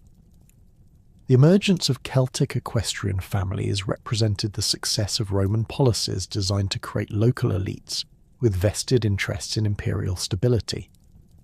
These families, often descended from traditional Celtic nobles who had collaborated with Roman administrators, accumulated wealth through landholding, commercial activities, and imperial service. Their sons received Roman educations and pursued careers that took them throughout the empire, creating networks of influence that connected Gallic communities to the broader Roman world. The religious transformation that accompanied political and cultural Romanization involved complex processes of syncretism that preserved Celtic spiritual traditions while incorporating Roman theological concepts and ritual practices. The Roman policy of Interpretatio Romana, which identified Celtic deities with Roman counterparts, facilitated religious integration while maintaining continuity with traditional Celtic spiritual life. The Celtic god Lugus became associated with Mercury, Epona with Diana, and Cernunnos with Silvanus, creating theological syntheses that satisfied both Celtic religious sensibilities and Roman administrative requirements. The construction of Romano-Celtic temples throughout Gaul demonstrated the architectural expression of these religious syntheses. These buildings, which combined Roman construction techniques with Celtic spatial concepts, provided venues for worship that accommodated both Roman and Celtic ritual practices.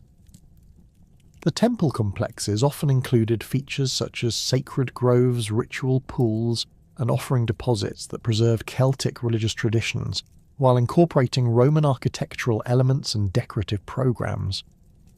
The persistence of Druidic traditions, despite Roman suppression efforts, reflected the deep cultural significance of Celtic religious practices and their adaptation to changed political circumstances. The Druids, deprived of their traditional roles as judges and political advisors, focused their activities on religious instruction and the preservation of Celtic cultural memory. Their schools, relocated to remote areas beyond direct Roman supervision, continued to train priests and scholars who maintained Celtic intellectual traditions while adapting to the realities of Roman rule. The economic transformation that accompanied Romanization created new opportunities for wealth accumulation while altering traditional patterns of production and exchange. The Roman monetary system, based on standardized coinage and credit mechanisms, replaced the Celtic economies that had relied on barter, gift exchange, and the accumulation of portable wealth in the form of livestock and precious metals. The introduction of Roman commercial law and banking practices facilitated trade relationships that connected Gallic producers to Mediterranean markets, while providing access to manufactured goods and luxury items that had previously been available only to tribal elites. The agricultural innovations that Roman landowners introduced to Gallic territories increased productivity while altering traditional farming practices and social relationships. The Roman villa system, based on slave labour and market-oriented production, replaced the Celtic agricultural arrangements that had emphasised subsistence farming and communal land use. The introduction of new crops, improved livestock breeds, and advanced agricultural techniques increased the overall productivity of Gallic agriculture, while creating surplus production that could support larger urban populations and generate wealth for landowners. The development of manufacturing industries in Roman Gaul reflected both the availability of skilled Celtic craftsmen and the demand for goods created by increased urbanization and commercial activity. The pottery workshops that emerged in major urban centres produced vessels that combined Roman forms with Celtic decorative traditions, creating distinctive Gallo-Roman ceramic styles that found markets throughout the Western Empire. The metalworking industries that had produced weapons and ornaments for Celtic warriors adapted their skills to Roman market demands, creating tools, household items and decorative objects that reflected the synthesis of Celtic craftsmanship with Roman aesthetic preferences. The road network that connected Gallic cities to each other and to the broader Roman world represented one of the most significant infrastructure investments of the early imperial period. The construction of paved roads according to Roman engineering standards facilitated commercial transportation, while providing the communication links necessary for effective administration. The road system also enabled the rapid movement of military forces when necessary, ensuring that Roman authority could be maintained even in remote areas where local populations might be tempted to resist imperial control. The educational institutions that emerged in major Gallic cities provided the training necessary for Celtic youth to participate fully in Roman cultural and political life had, by the early 2nd century CE, produced a generation of thoroughly Romanized Gauls whose talents and ambitions would contribute significantly to the empire's military, economic, and intellectual development. These men, fluent in both Latin and their ancestral Celtic languages, possessed intimate knowledge of local conditions combined with Roman administrative expertise that made them invaluable to imperial governance. Their integration into Roman military and civilian hierarchies represented the culmination of the Romanization process, while simultaneously creating new opportunities for Gallic influence within the broader imperial system. The military contributions of Gallic soldiers to Roman imperial expansion began with the auxiliary units that had been recruited during Caesar's conquest, but evolved into something far more significant during the 1st and 2nd centuries CE. The traditional Celtic warrior culture, with its emphasis on personal courage and loyalty to commanders, adapted remarkably well to Roman military discipline and tactical requirements. Gallic recruits brought physical advantages that complemented Roman training methods. Their typically larger stature, developed through generations of agricultural work and warrior traditions, made them formidable heavy infantry soldiers, while their cultural familiarity with horses and horsemanship created some of the empire's most effective cavalry units. The Gallic cavalry units that served throughout the Roman Empire gained particular renown for their effectiveness in frontier warfare and their ability to adapt to diverse combat conditions. The Ala Gallorum, recruited primarily from the Treveri and Remi tribes, served with distinction in Britain, Germania, and Dacia, earning battle honours that were inscribed on their unit standards and commemorated in stone monuments erected in their garrison towns. These horsemen retained elements of their Celtic fighting traditions, including the use of long cavalry swords and distinctive shield designs, while adopting Roman tactical formations and command structures that maximised their effectiveness in coordinated operations. The integration of Gallic soldiers into the regular legions represented a more profound transformation than their service in auxiliary units. By the reign of Trajan, men of Gallic origin comprised approximately 30% of the legionary centurions serving in the Rhine and Danube frontier armies, reflecting both their military competence and their complete integration into Roman military culture. These officers, many of whom had begun their careers as common soldiers in auxiliary units, demonstrated the meritocratic aspects of Roman military service, while maintaining connections to their Gallic communities that facilitated recruitment and local relations. The First Legion Minervia, stationed at Bonn, exemplified the Gallic contribution to Roman military effectiveness. Originally recruited from Germanic tribes, the legion gradually incorporated increasing numbers of Gallic volunteers who brought local knowledge and cultural connections that enhanced the unit's effectiveness in frontier operations. The legion's service record, spanning campaigns in Dacia, Mesopotamia, and Germania, demonstrated the reliability and effectiveness of Gallic soldiers in the most challenging military environments. The unit's distinctive boar standard, reflecting Celtic religious symbolism, illustrated the synthesis of Celtic and Roman military traditions that characterized these formations. The Gallic contribution to Roman military engineering reflected the technical skills that Celtic craftsmen had developed over centuries of metalworking and construction.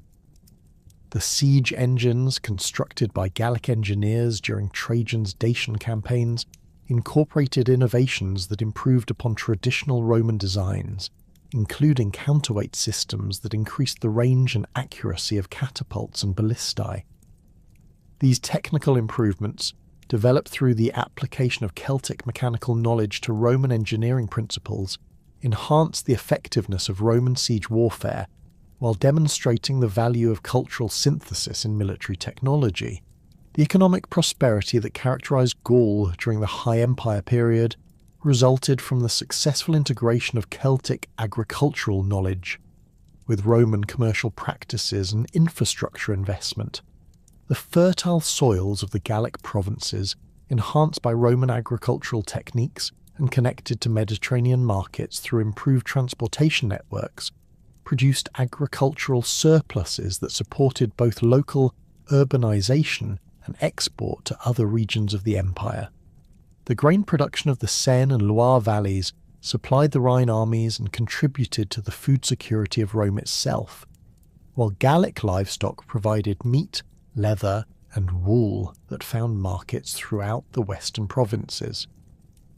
The agricultural innovations that Gallic farmers developed during this period reflected their adaptation of Roman farming techniques to local conditions and their integration of Celtic traditional knowledge with Mediterranean agricultural practices.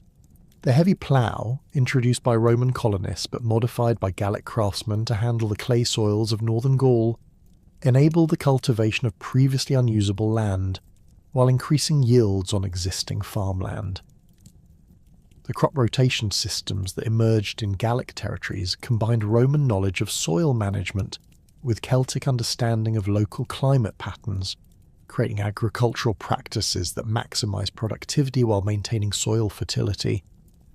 The livestock breeding programs that developed in Gallic provinces produced animals that were superior to their Mediterranean counterparts in size, strength, and adaptability to northern European conditions. The Gallic horses, bred from Celtic stock enhanced by selective breeding techniques learned from Roman agricultural writers, became highly prized throughout the empire for their use in cavalry units and civilian transportation. The cattle herds that grazed in the extensive pastures of central Gaul provided not only meat and dairy products but also the leather that supplied Roman military units and civilian markets throughout the western provinces. The manufacturing industries that emerged in Gallic cities during the 2nd century CE represented the successful combination of Celtic craftsmanship traditions with Roman market organisation and capital investment. The pottery workshops of La Graufasenke in southern Gaul produced terra sigillata vessels that were exported throughout the Western Empire, their distinctive red-glazed surfaces bearing decorative motifs that combined Roman artistic themes with Celtic design elements. The scale of production at these workshops, employing hundreds of skilled craftsmen and producing thousands of vessels annually, demonstrated the industrial capabilities that had developed in Romanized Gallic communities. The metalworking industries that had produced weapons and ornaments for Celtic warriors adapted their skills to Roman market demands while maintaining the technical excellence that had characterized Celtic craftsmanship for centuries. The bronze workshops of Lugdunum produced military equipment, household items, and decorative objects that found markets throughout the empire, their products bearing the distinctive quality marks that identified Gallic manufacturers. The iron production centres that emerged in the forested regions of eastern Gaul supplied raw materials and finished goods to Roman military units while developing new techniques for steel production that improved upon traditional Roman methods. The textile industries that developed in Gallic cities built upon the sheep-raising traditions of Celtic communities while incorporating Roman techniques for wool processing and cloth production. The woolen fabrics produced in workshops throughout Gaul became renowned for their quality and durability, finding markets in Rome itself where Gallic cloth was prized for its superior characteristics. The linen production that developed in the flax-growing regions of northern Gaul created another major export industry that connected Gallic producers to Mediterranean markets while providing employment for thousands of skilled workers. The trade networks that connected Gallic producers to markets throughout the Roman Empire reflected the entrepreneurial skills of Gallic merchants who had adapted Celtic trading traditions to Roman commercial practices. The merchant families that emerged in major Gallic cities maintained trading relationships that extended from Britain to North Africa, facilitating the exchange of goods that included not only Gallic agricultural and manufactured products, but also exotic items from distant provinces. These commercial networks, supported by Roman legal frameworks and currency systems, created wealth that funded urban development and cultural activities throughout Gaul. The Rhine trade route, controlled largely by Gallic merchants based in Lugdunum and Mogontiacum, carried goods between the Mediterranean world and the Germanic frontier territories. The river barges that plied this route, constructed by Gallic shipbuilders using techniques that combined Celtic woodworking traditions with Roman engineering principles, could carry loads that exceeded those of Mediterranean vessels while navigating the challenging conditions of river transportation. The profits generated by this trade supported the development of commercial centres throughout the Rhine Valley, while providing the Roman military with access to supplies and equipment necessary for frontier defence. The Atlantic trade networks that connected Gallic ports to Britain, Spain, and North Africa demonstrated the maritime capabilities that Gallic merchants had developed through centuries of coastal navigation. The ships that sailed from Burdigala and other Atlantic ports carried Gallic wine, pottery, and manufactured goods to distant markets while returning with tin from Britain, silver from Spain, and exotic products from North Africa. These commercial relationships, facilitated by Roman legal protections and currency systems, created prosperity that extended far beyond the immediate coastal regions to include the interior territories that produced the goods being traded. The emergence of notable Gallic figures in Roman political life reflected both the success of Romanization policies and the recognition of Gallic talents by imperial administrators. Marcus Valerius Asiaticus, born in Vienne to a prominent Gallic family, achieved the consulship under Caligula and became one of the wealthiest and most influential men in Rome. His career, which included successful military commands and extensive business interests, demonstrated the opportunities available to ambitious Gauls who could navigate the complexities of Roman political life while maintaining their connections to Gallic communities. The literary contributions of Gallic writers to Roman cultural life began with figures like Pomponius Mela, the geographer whose work provided detailed descriptions of Gallic territories and peoples that influenced Roman understanding of the region for centuries. His writings, based on personal knowledge of Gallic geography and customs, offered insights into Celtic culture that complemented the military and administrative perspectives that dominated Roman literature about Gaul. The accuracy of his geographical descriptions and the sophistication of his analytical approach demonstrated the intellectual capabilities of educated Gauls who had mastered Roman literary traditions. The rhetorical schools that flourished in Gallic cities during the 2nd century CE produced orators whose skills rivaled those of their counterparts in Rome and Athens.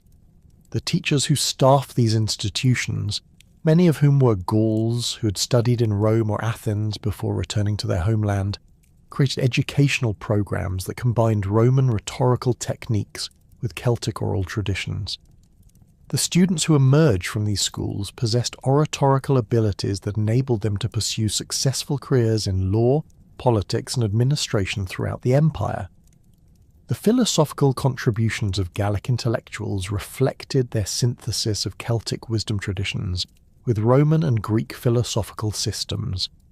The Druids, despite official suppression of their political and judicial functions, continued to serve as repositories of Celtic intellectual traditions, while adapting their teachings to accommodate Roman religious and philosophical concepts. Their influence on Gallic intellectual life, though less visible than during the pre-conquest period, continued to shape the way educated Gauls approached questions of ethics, natural philosophy, and religious practice. The development of Gallo-Roman culture represented one of the most successful examples of cultural synthesis in the ancient world, creating traditions that preserved essential elements of Celtic identity while fully embracing Roman civilization. The religious practices that emerged from this synthesis combined Celtic deities and ritual traditions with Roman theological concepts and architectural forms, creating spiritual traditions that satisfied both Celtic religious sensibilities and Roman administrative requirements. The temples that housed these synthetic religious practices featured architectural elements that reflected both Roman construction techniques and Celtic spatial concepts, creating sacred spaces that served diverse religious communities. The artistic traditions that developed in Gallic communities during the Roman period reflected the creative synthesis of Celtic decorative motifs with Roman artistic themes and techniques. The sculptural programs that adorned public buildings in Gallic cities incorporated Celtic symbolic elements into Roman architectural contexts, creating decorative schemes that celebrated both imperial authority and local cultural identity. The mosaics that decorated the floors of wealthy Gallic homes combined Roman geometric patterns with Celtic natural motifs, creating artistic compositions that reflected the cultural complexity of Romanized Gallic society. The domestic architecture that emerged in Gallic cities and rural areas demonstrated the adaptation of Roman building techniques to local conditions and cultural preferences. The villas that wealthy Gauls constructed in rural areas incorporated Roman amenities like hypocaust heating systems and bath complexes, while maintaining spatial arrangements that reflected Celtic social traditions and family structures. These buildings, often decorated with frescoes and mosaics that combined Roman and Celtic artistic elements, represented the material expression of Gallo-Roman cultural synthesis. The urban planning that characterized Gallic cities during the Roman period reflected the successful integration of Roman administrative requirements with Celtic community traditions. The forum complexes that anchored these urban centres provided venues for commercial, legal and social activities that brought together diverse populations, while maintaining spaces for traditional Celtic gatherings and celebrations. The residential districts that surrounded these civic centres accommodated both Roman colonists and Romanized Gauls in neighbourhoods that reflected the social integration that had occurred during the Romanization process. The festival traditions that developed in Gallic communities combined Roman religious observances with Celtic seasonal celebrations, creating cultural events that reinforced both imperial loyalty and local identity. The Lunasad celebrations that marked the harvest season incorporated Roman Thanksgiving rituals, while maintaining Celtic traditions of community feasting and athletic competitions. These festivals, supported by wealthy Gallic patrons and attended by diverse populations, demonstrated the successful synthesis of Celtic and Roman cultural traditions that characterized Gallo-Roman society. The educational achievements and cultural synthesis that had characterized Gallo-Roman society during the High Empire began to face unprecedented challenges as the 3rd century CE progressed. The stability that had enabled Gallic communities to flourish under Roman rule gradually eroded under the pressure of military crises, economic disruption, and political fragmentation that would fundamentally alter the relationship between Gaul and the broader Roman world. The crisis of the 3rd century, as modern historians term this period of instability, struck the Gallic provinces with particular severity due to their strategic position along the Rhine frontier and their economic importance to the imperial system. The military pressures that initiated this crisis emerged from beyond the Rhine, where Germanic tribal confederations had been consolidating their strength and expanding their territorial ambitions throughout the early 3rd century. The Alemanni, a coalition of Germanic tribes whose name meant all men, had established their dominance over territories in what is now southwestern Germany and eastern Switzerland. Their military organisation represented a significant evolution from earlier Germanic tribal structures, incorporating professional warrior bands, standardized weapons and tactics, and coordinated strategic planning that enabled them to conduct sustained campaigns against Roman frontier defences. The Alemannic military system combined traditional Germanic warrior culture with innovations learned through centuries of contact with Roman forces. Their infantry formations featured heavily armed warriors carrying long spears, broad-bladed swords, and wooden shields reinforced with iron bosses. These men, selected from the finest warriors of constituent tribes, underwent rigorous training that emphasized both individual combat skills and coordinated unit tactics. The Alemannic cavalry, mounted on sturdy horses bred for endurance rather than speed, provided reconnaissance and pursuit capabilities that enhanced the Confederation's strategic mobility. The first major Alemannic incursion into Gallic territory occurred in 213 CE, when approximately 20,000 warriors crossed the Rhine near Mogontiacum and advanced into the interior of Gallia Superior. The Roman garrison forces, weakened by troop withdrawals for campaigns in other theatres, proved inadequate to contain this penetration. The Alemannic raiders, employing hit-and-run tactics that maximised their mobility while avoiding direct confrontation with Roman fortifications, devastated the countryside throughout the Vosges region, before withdrawing across the Rhine with substantial plunder and captives. The economic impact of these raids extended far beyond the immediate destruction they caused. The agricultural communities that had provided the foundation of Gallic prosperity found themselves unable to maintain normal production cycles when faced with the constant threat of Germanic attacks. Farmers abandoned exposed settlements for the protection of fortified towns, leaving fertile fields uncultivated and livestock herds vulnerable to raiding parties.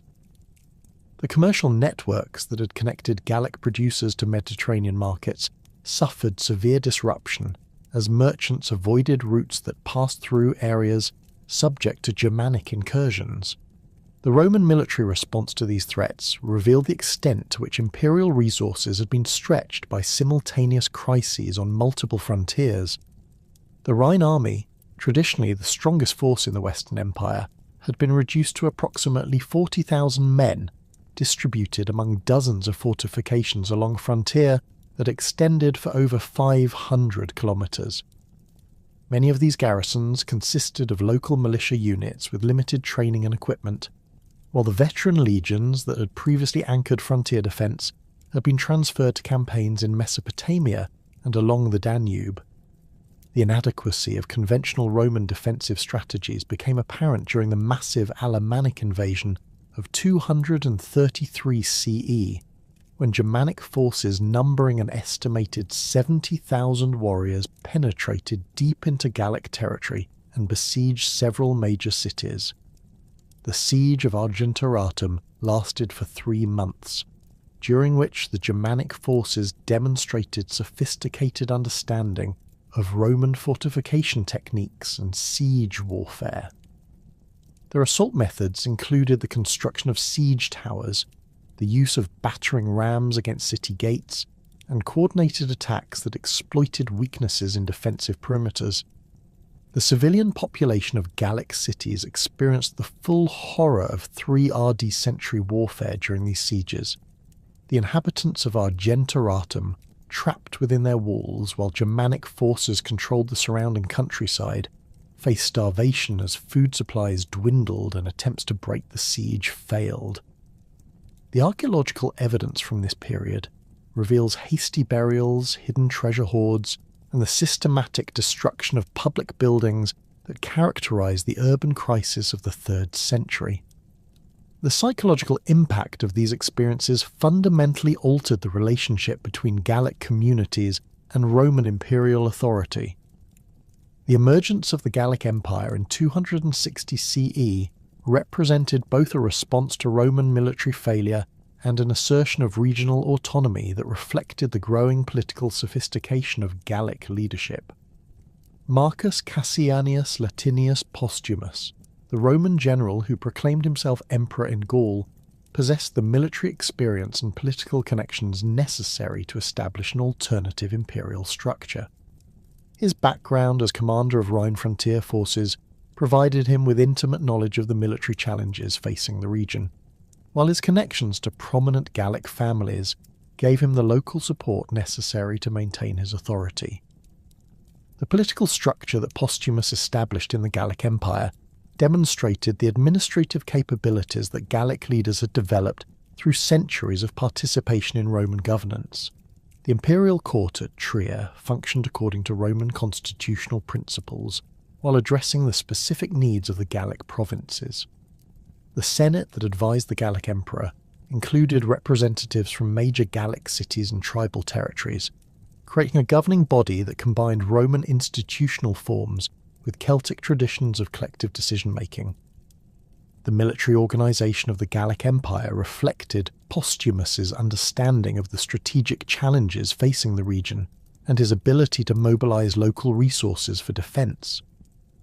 The army that served the Gallic emperors included both regular Roman units that had declared their loyalty to the breakaway regime and newly recruited formations drawn from Gallic communities. These forces, numbering approximately 60,000 men at the height of the Gallic Empire's power, were equipped with standardised weapons and armour produced in workshops throughout the region. The economic policies implemented by the Gallic Empire addressed the disruption caused by Germanic raids while maintaining the commercial relationships that had sustained Gallic prosperity. The imperial administration established state-controlled workshops that produced military equipment, pottery and textiles for both domestic consumption and export to other regions. The coinage issued by Gallic emperors maintained the silver content and artistic quality that characterised imperial currency, ensuring the continued acceptance of Gallic money in international trade. The defensive strategies employed by the Gallic Empire represented significant innovations in frontier warfare that would influence Roman military practice for centuries. Rather than relying solely on fixed fortifications along the Rhine, Postumus and his successors developed mobile defence systems that could respond rapidly to Germanic incursions.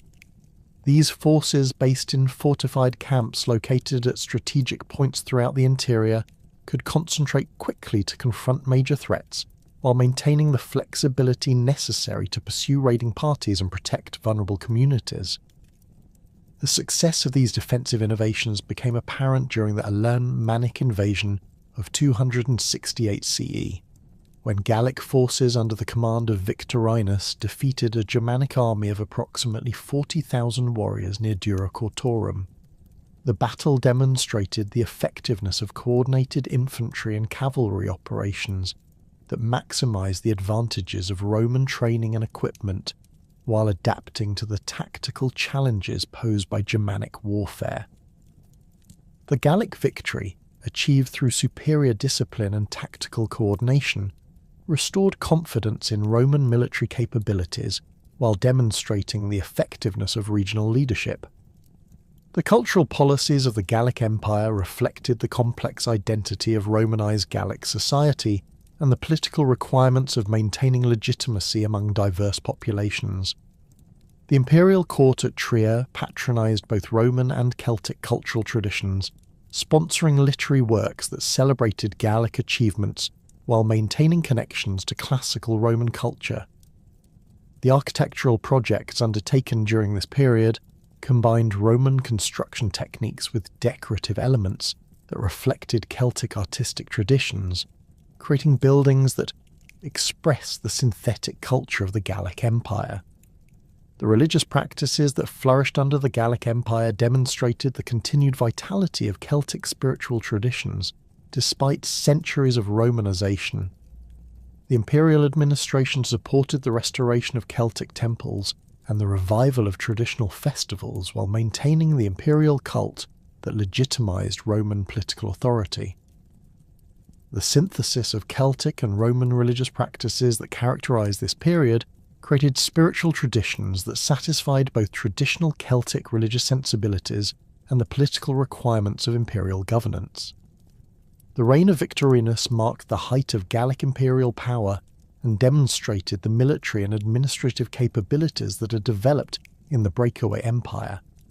his successful campaigns against both Germanic invaders and Roman forces sent to restore imperial unity showed the effectiveness of Gallic military organisation and the loyalty that the regime had earned among local populations.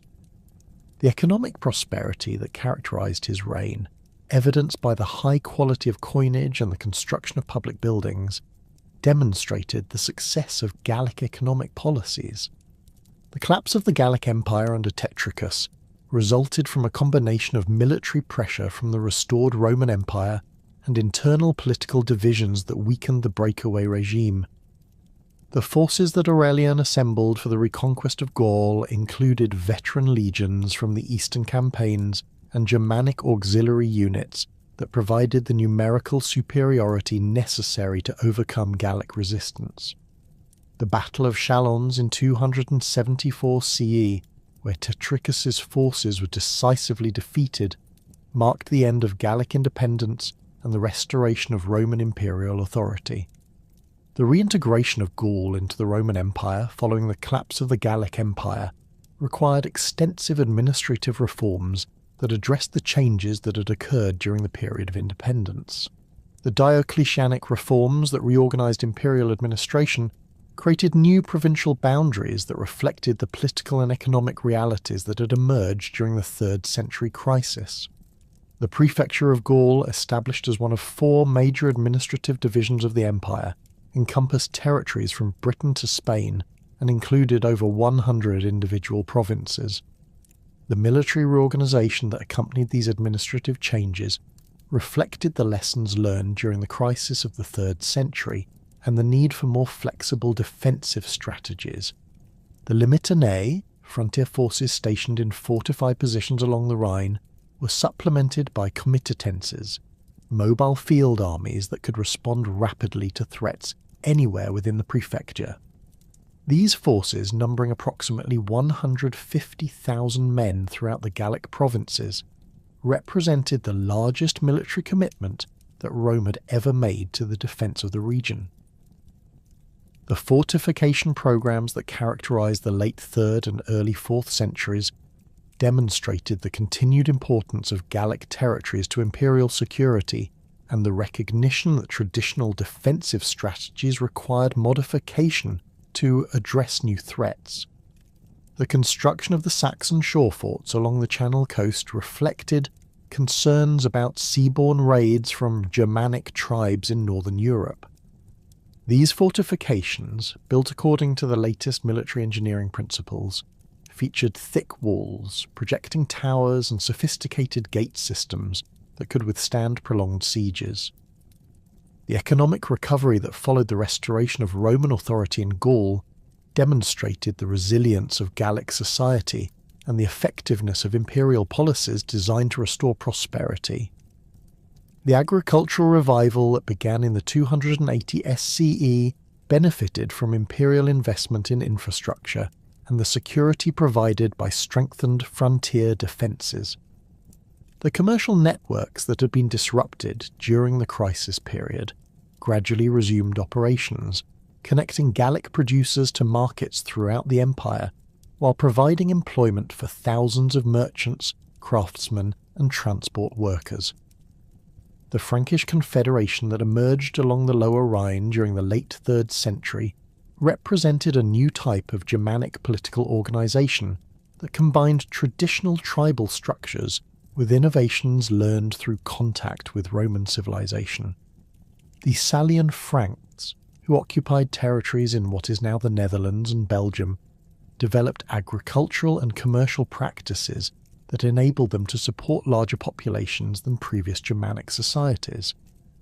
Their military organisation featured professional warrior bands equipped with standardised weapons and trained in coordinated tactics that enhanced their effectiveness against Roman forces. The initial Frankish incursions into Gallic territory during the 280 SCE demonstrated their superior organisation and tactical capabilities compared to earlier Germanic raiders.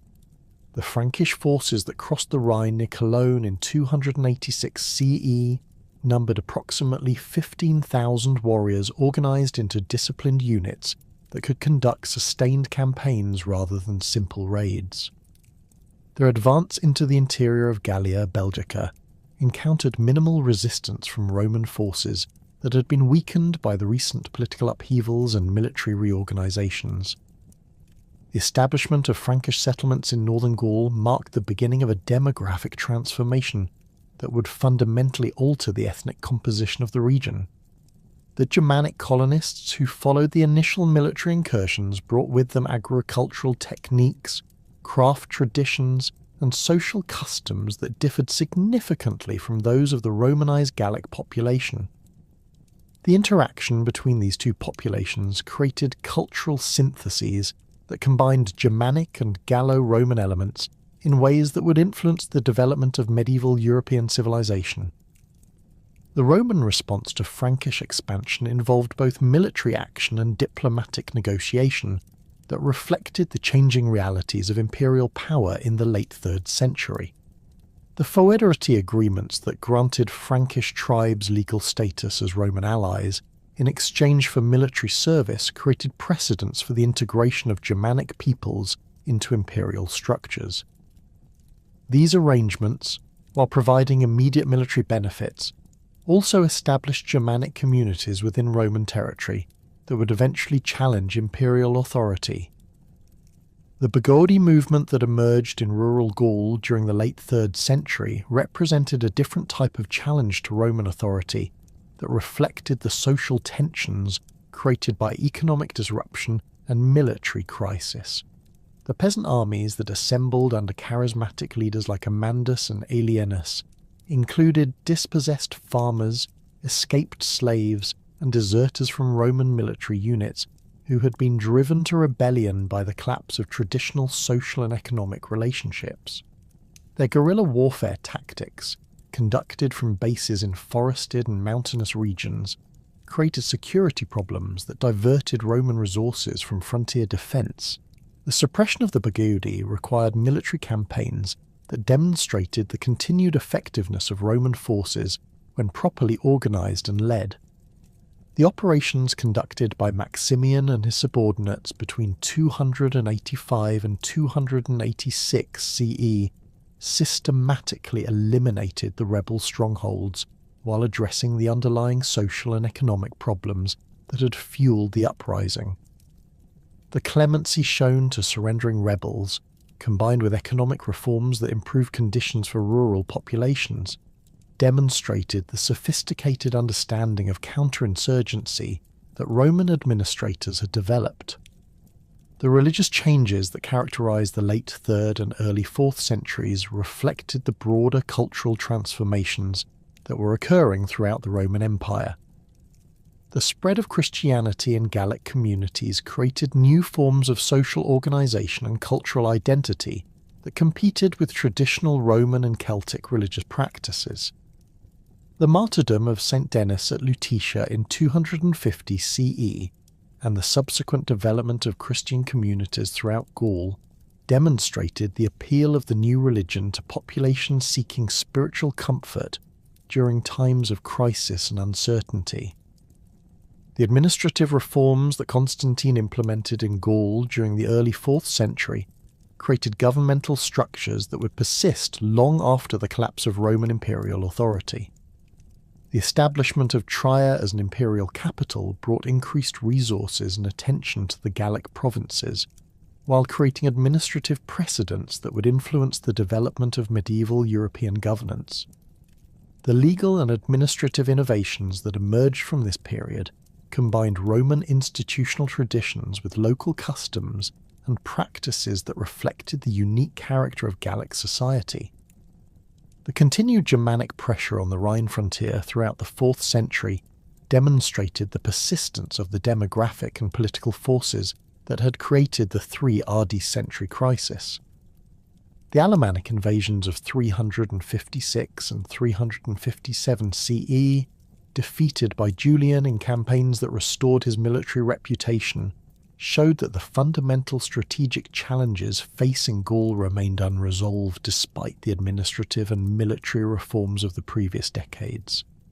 The Germanic tribes continued to grow in strength and organisation, while Roman resources became increasingly stretched by commitments on multiple frontiers. The gradual transformation of Roman Gaul into a series of Germanic kingdoms during the 5th century represented the culmination of processes that had begun during the crisis of the 3rd century, but the establishment of the Frankish kingdom under Clovis in 481 CE marked the definitive end of any remaining vestiges of independent Gallic political identity. The Merovingian dynasty that emerged from this consolidation created a political structure that, while incorporating some administrative remnants of Roman governance, fundamentally altered the social, legal, and cultural foundations that had sustained Gallo-Roman civilization for over 4 centuries. The Frankish conquest of the remaining Roman territories in northern Gaul proceeded through a combination of military campaigns and diplomatic negotiations that demonstrated Clovis's sophisticated understanding of both Germanic warrior culture and Roman administrative practices. The Battle of Soissons in 486 CE, where Clovis defeated Syagrius, the last Roman commander in Gaul, involved approximately 15,000 Frankish warriors organised into disciplined formations that combined traditional Germanic fighting methods with tactical innovations learned through decades of contact with Roman military forces. The Frankish warriors, equipped with their distinctive Francisca throwing axes, long spears and pattern-welded swords, overwhelmed the remaining Roman forces through coordinated infantry assaults supported by cavalry charges that exploited weaknesses in the Roman defensive formations. The aftermath of Soissons revealed the systematic nature of Frankish expansion and the deliberate policies designed to eliminate any possibility of Roman resurgence in Gaul. Clovis ordered the execution of Roman military commanders while incorporating their soldiers into Frankish formations, effectively destroying the institutional continuity that had connected late Roman Gaul to the imperial past. The administrative records that had maintained Roman legal and fiscal systems were either destroyed or appropriated by Frankish officials who lacked the training necessary to continue Roman governmental practices. The libraries that had preserved classical literature and legal texts in major Gallic cities were abandoned or converted to other purposes, severing the intellectual connections that had sustained Gallo-Roman culture. The expansion of Frankish authority throughout Gaul during the late 5th and early 6th centuries involved the systematic displacement of Gallo-Roman elites who had maintained their positions through collaboration with earlier Germanic rulers. The Visigothic territories in Aquitaine, conquered by Clovis between 507 and 511 CE, experienced particularly severe disruption as Frankish warriors seized estates that had been held by Roman senatorial families for generations. The new Frankish landowners, drawn from the warrior bands that had supported Clovis's campaigns, possessed neither the agricultural knowledge nor the commercial connections necessary to maintain the productivity that had characterized these territories under Roman rule. The legal transformation that accompanied Frankish expansion represented perhaps the most significant break with Roman traditions in Gaul. The Salic law, codified under Clovis's direction around 510 CE, established Germanic legal principles that fundamentally contradicted Roman jurisprudence in their emphasis on collective responsibility, compensation payments, and the legal status of different ethnic groups.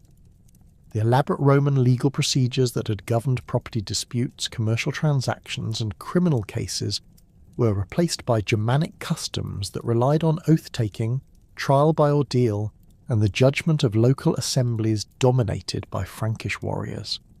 The economic disruption that resulted from these political and legal changes undermined the commercial networks that had sustained Gallic prosperity throughout the Roman period. The Mediterranean trade routes that had connected Gallic producers to markets throughout the empire gradually ceased operations as Frankish rulers proved unable to maintain the security and legal frameworks necessary for long-distance commerce. The workshops that had produced pottery, metalwork, and textiles for export throughout the Western Empire either closed or reduced their operations to serve purely local markets, eliminating thousands of skilled jobs and reducing the overall wealth of Gallic communities. The urban decline that characterized the transition from Roman to Frankish rule reflected the inability of Germanic political structures to support the complex administrative and commercial activities that had sustained Gallic cities. The forum complexes that had anchored urban life in Roman Gaul were abandoned or converted to other purposes as Frankish rulers established their courts in rural estates that better reflected Germanic social traditions. The public buildings that had provided venues for civic activities and cultural events fell into disrepair as Frankish administrators lacked both the resources and the inclination to maintain Roman architectural monuments. The demographic changes that occurred during this period involved not only the settlement of Germanic populations, but also the displacement and cultural assimilation of existing Gallo-Roman communities.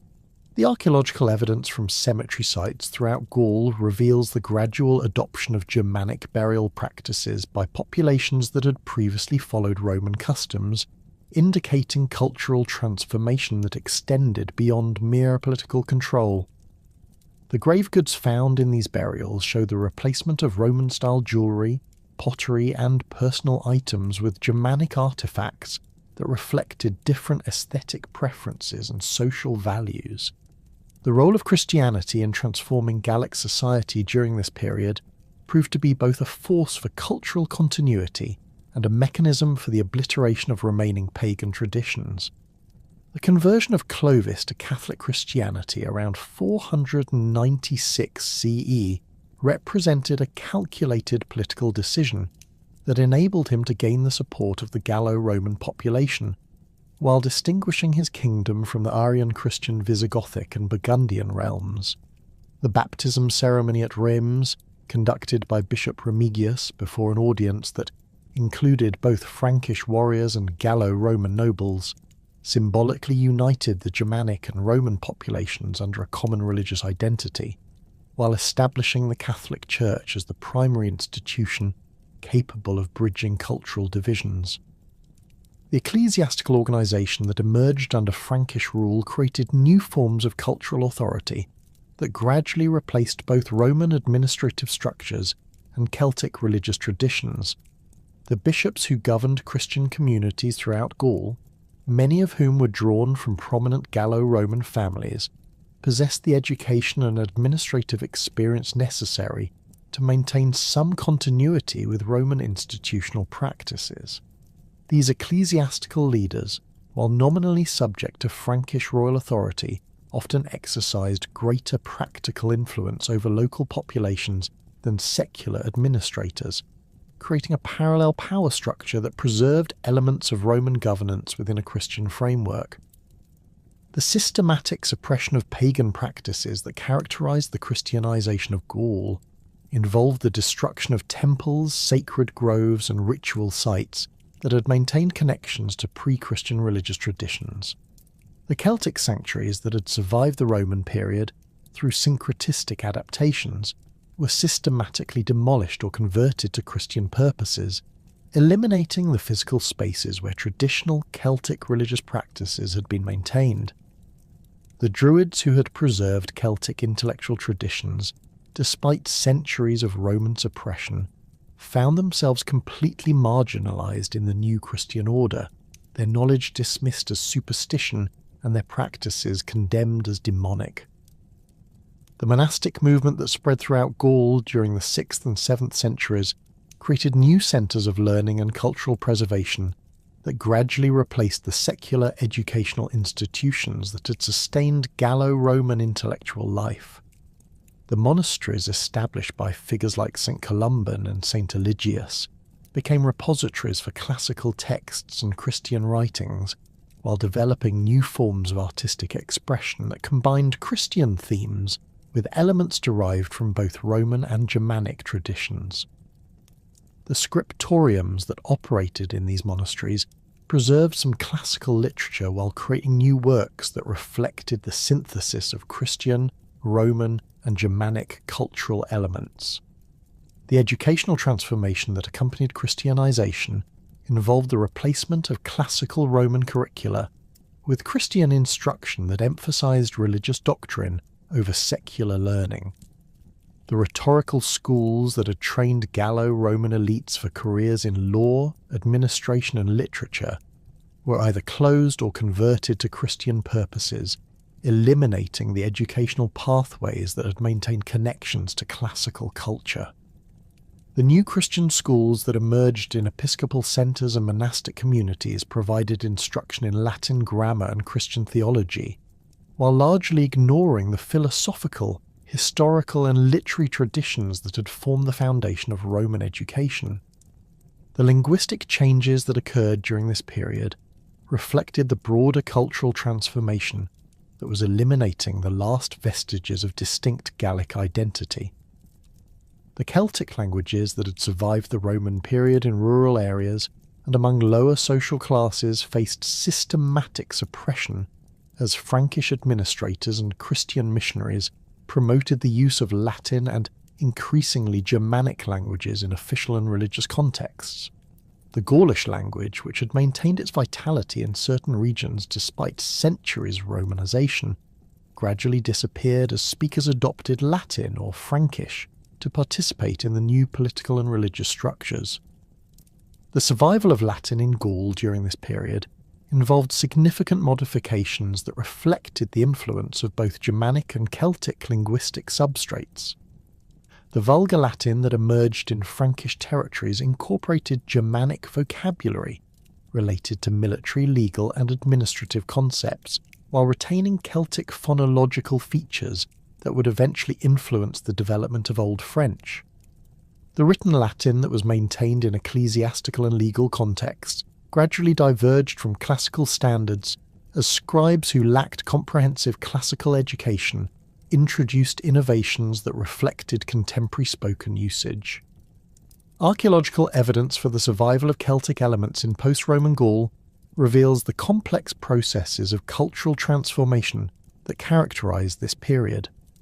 The metalworking traditions that had produced distinctive Celtic artistic objects continued to influence the decorative arts of the Frankish period, with Germanic craftsmen incorporating Celtic motifs into their own artistic vocabulary. The pottery traditions that had maintained regional characteristics throughout the Roman period gradually disappeared as Germanic settlers introduced their own ceramic styles and production techniques.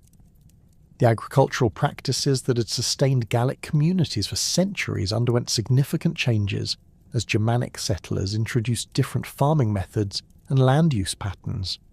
The Roman villa system, which had organised agricultural production around centralised estates worked by slave labour, was replaced by Germanic settlement patterns that emphasised smaller farmsteads operated by free peasants.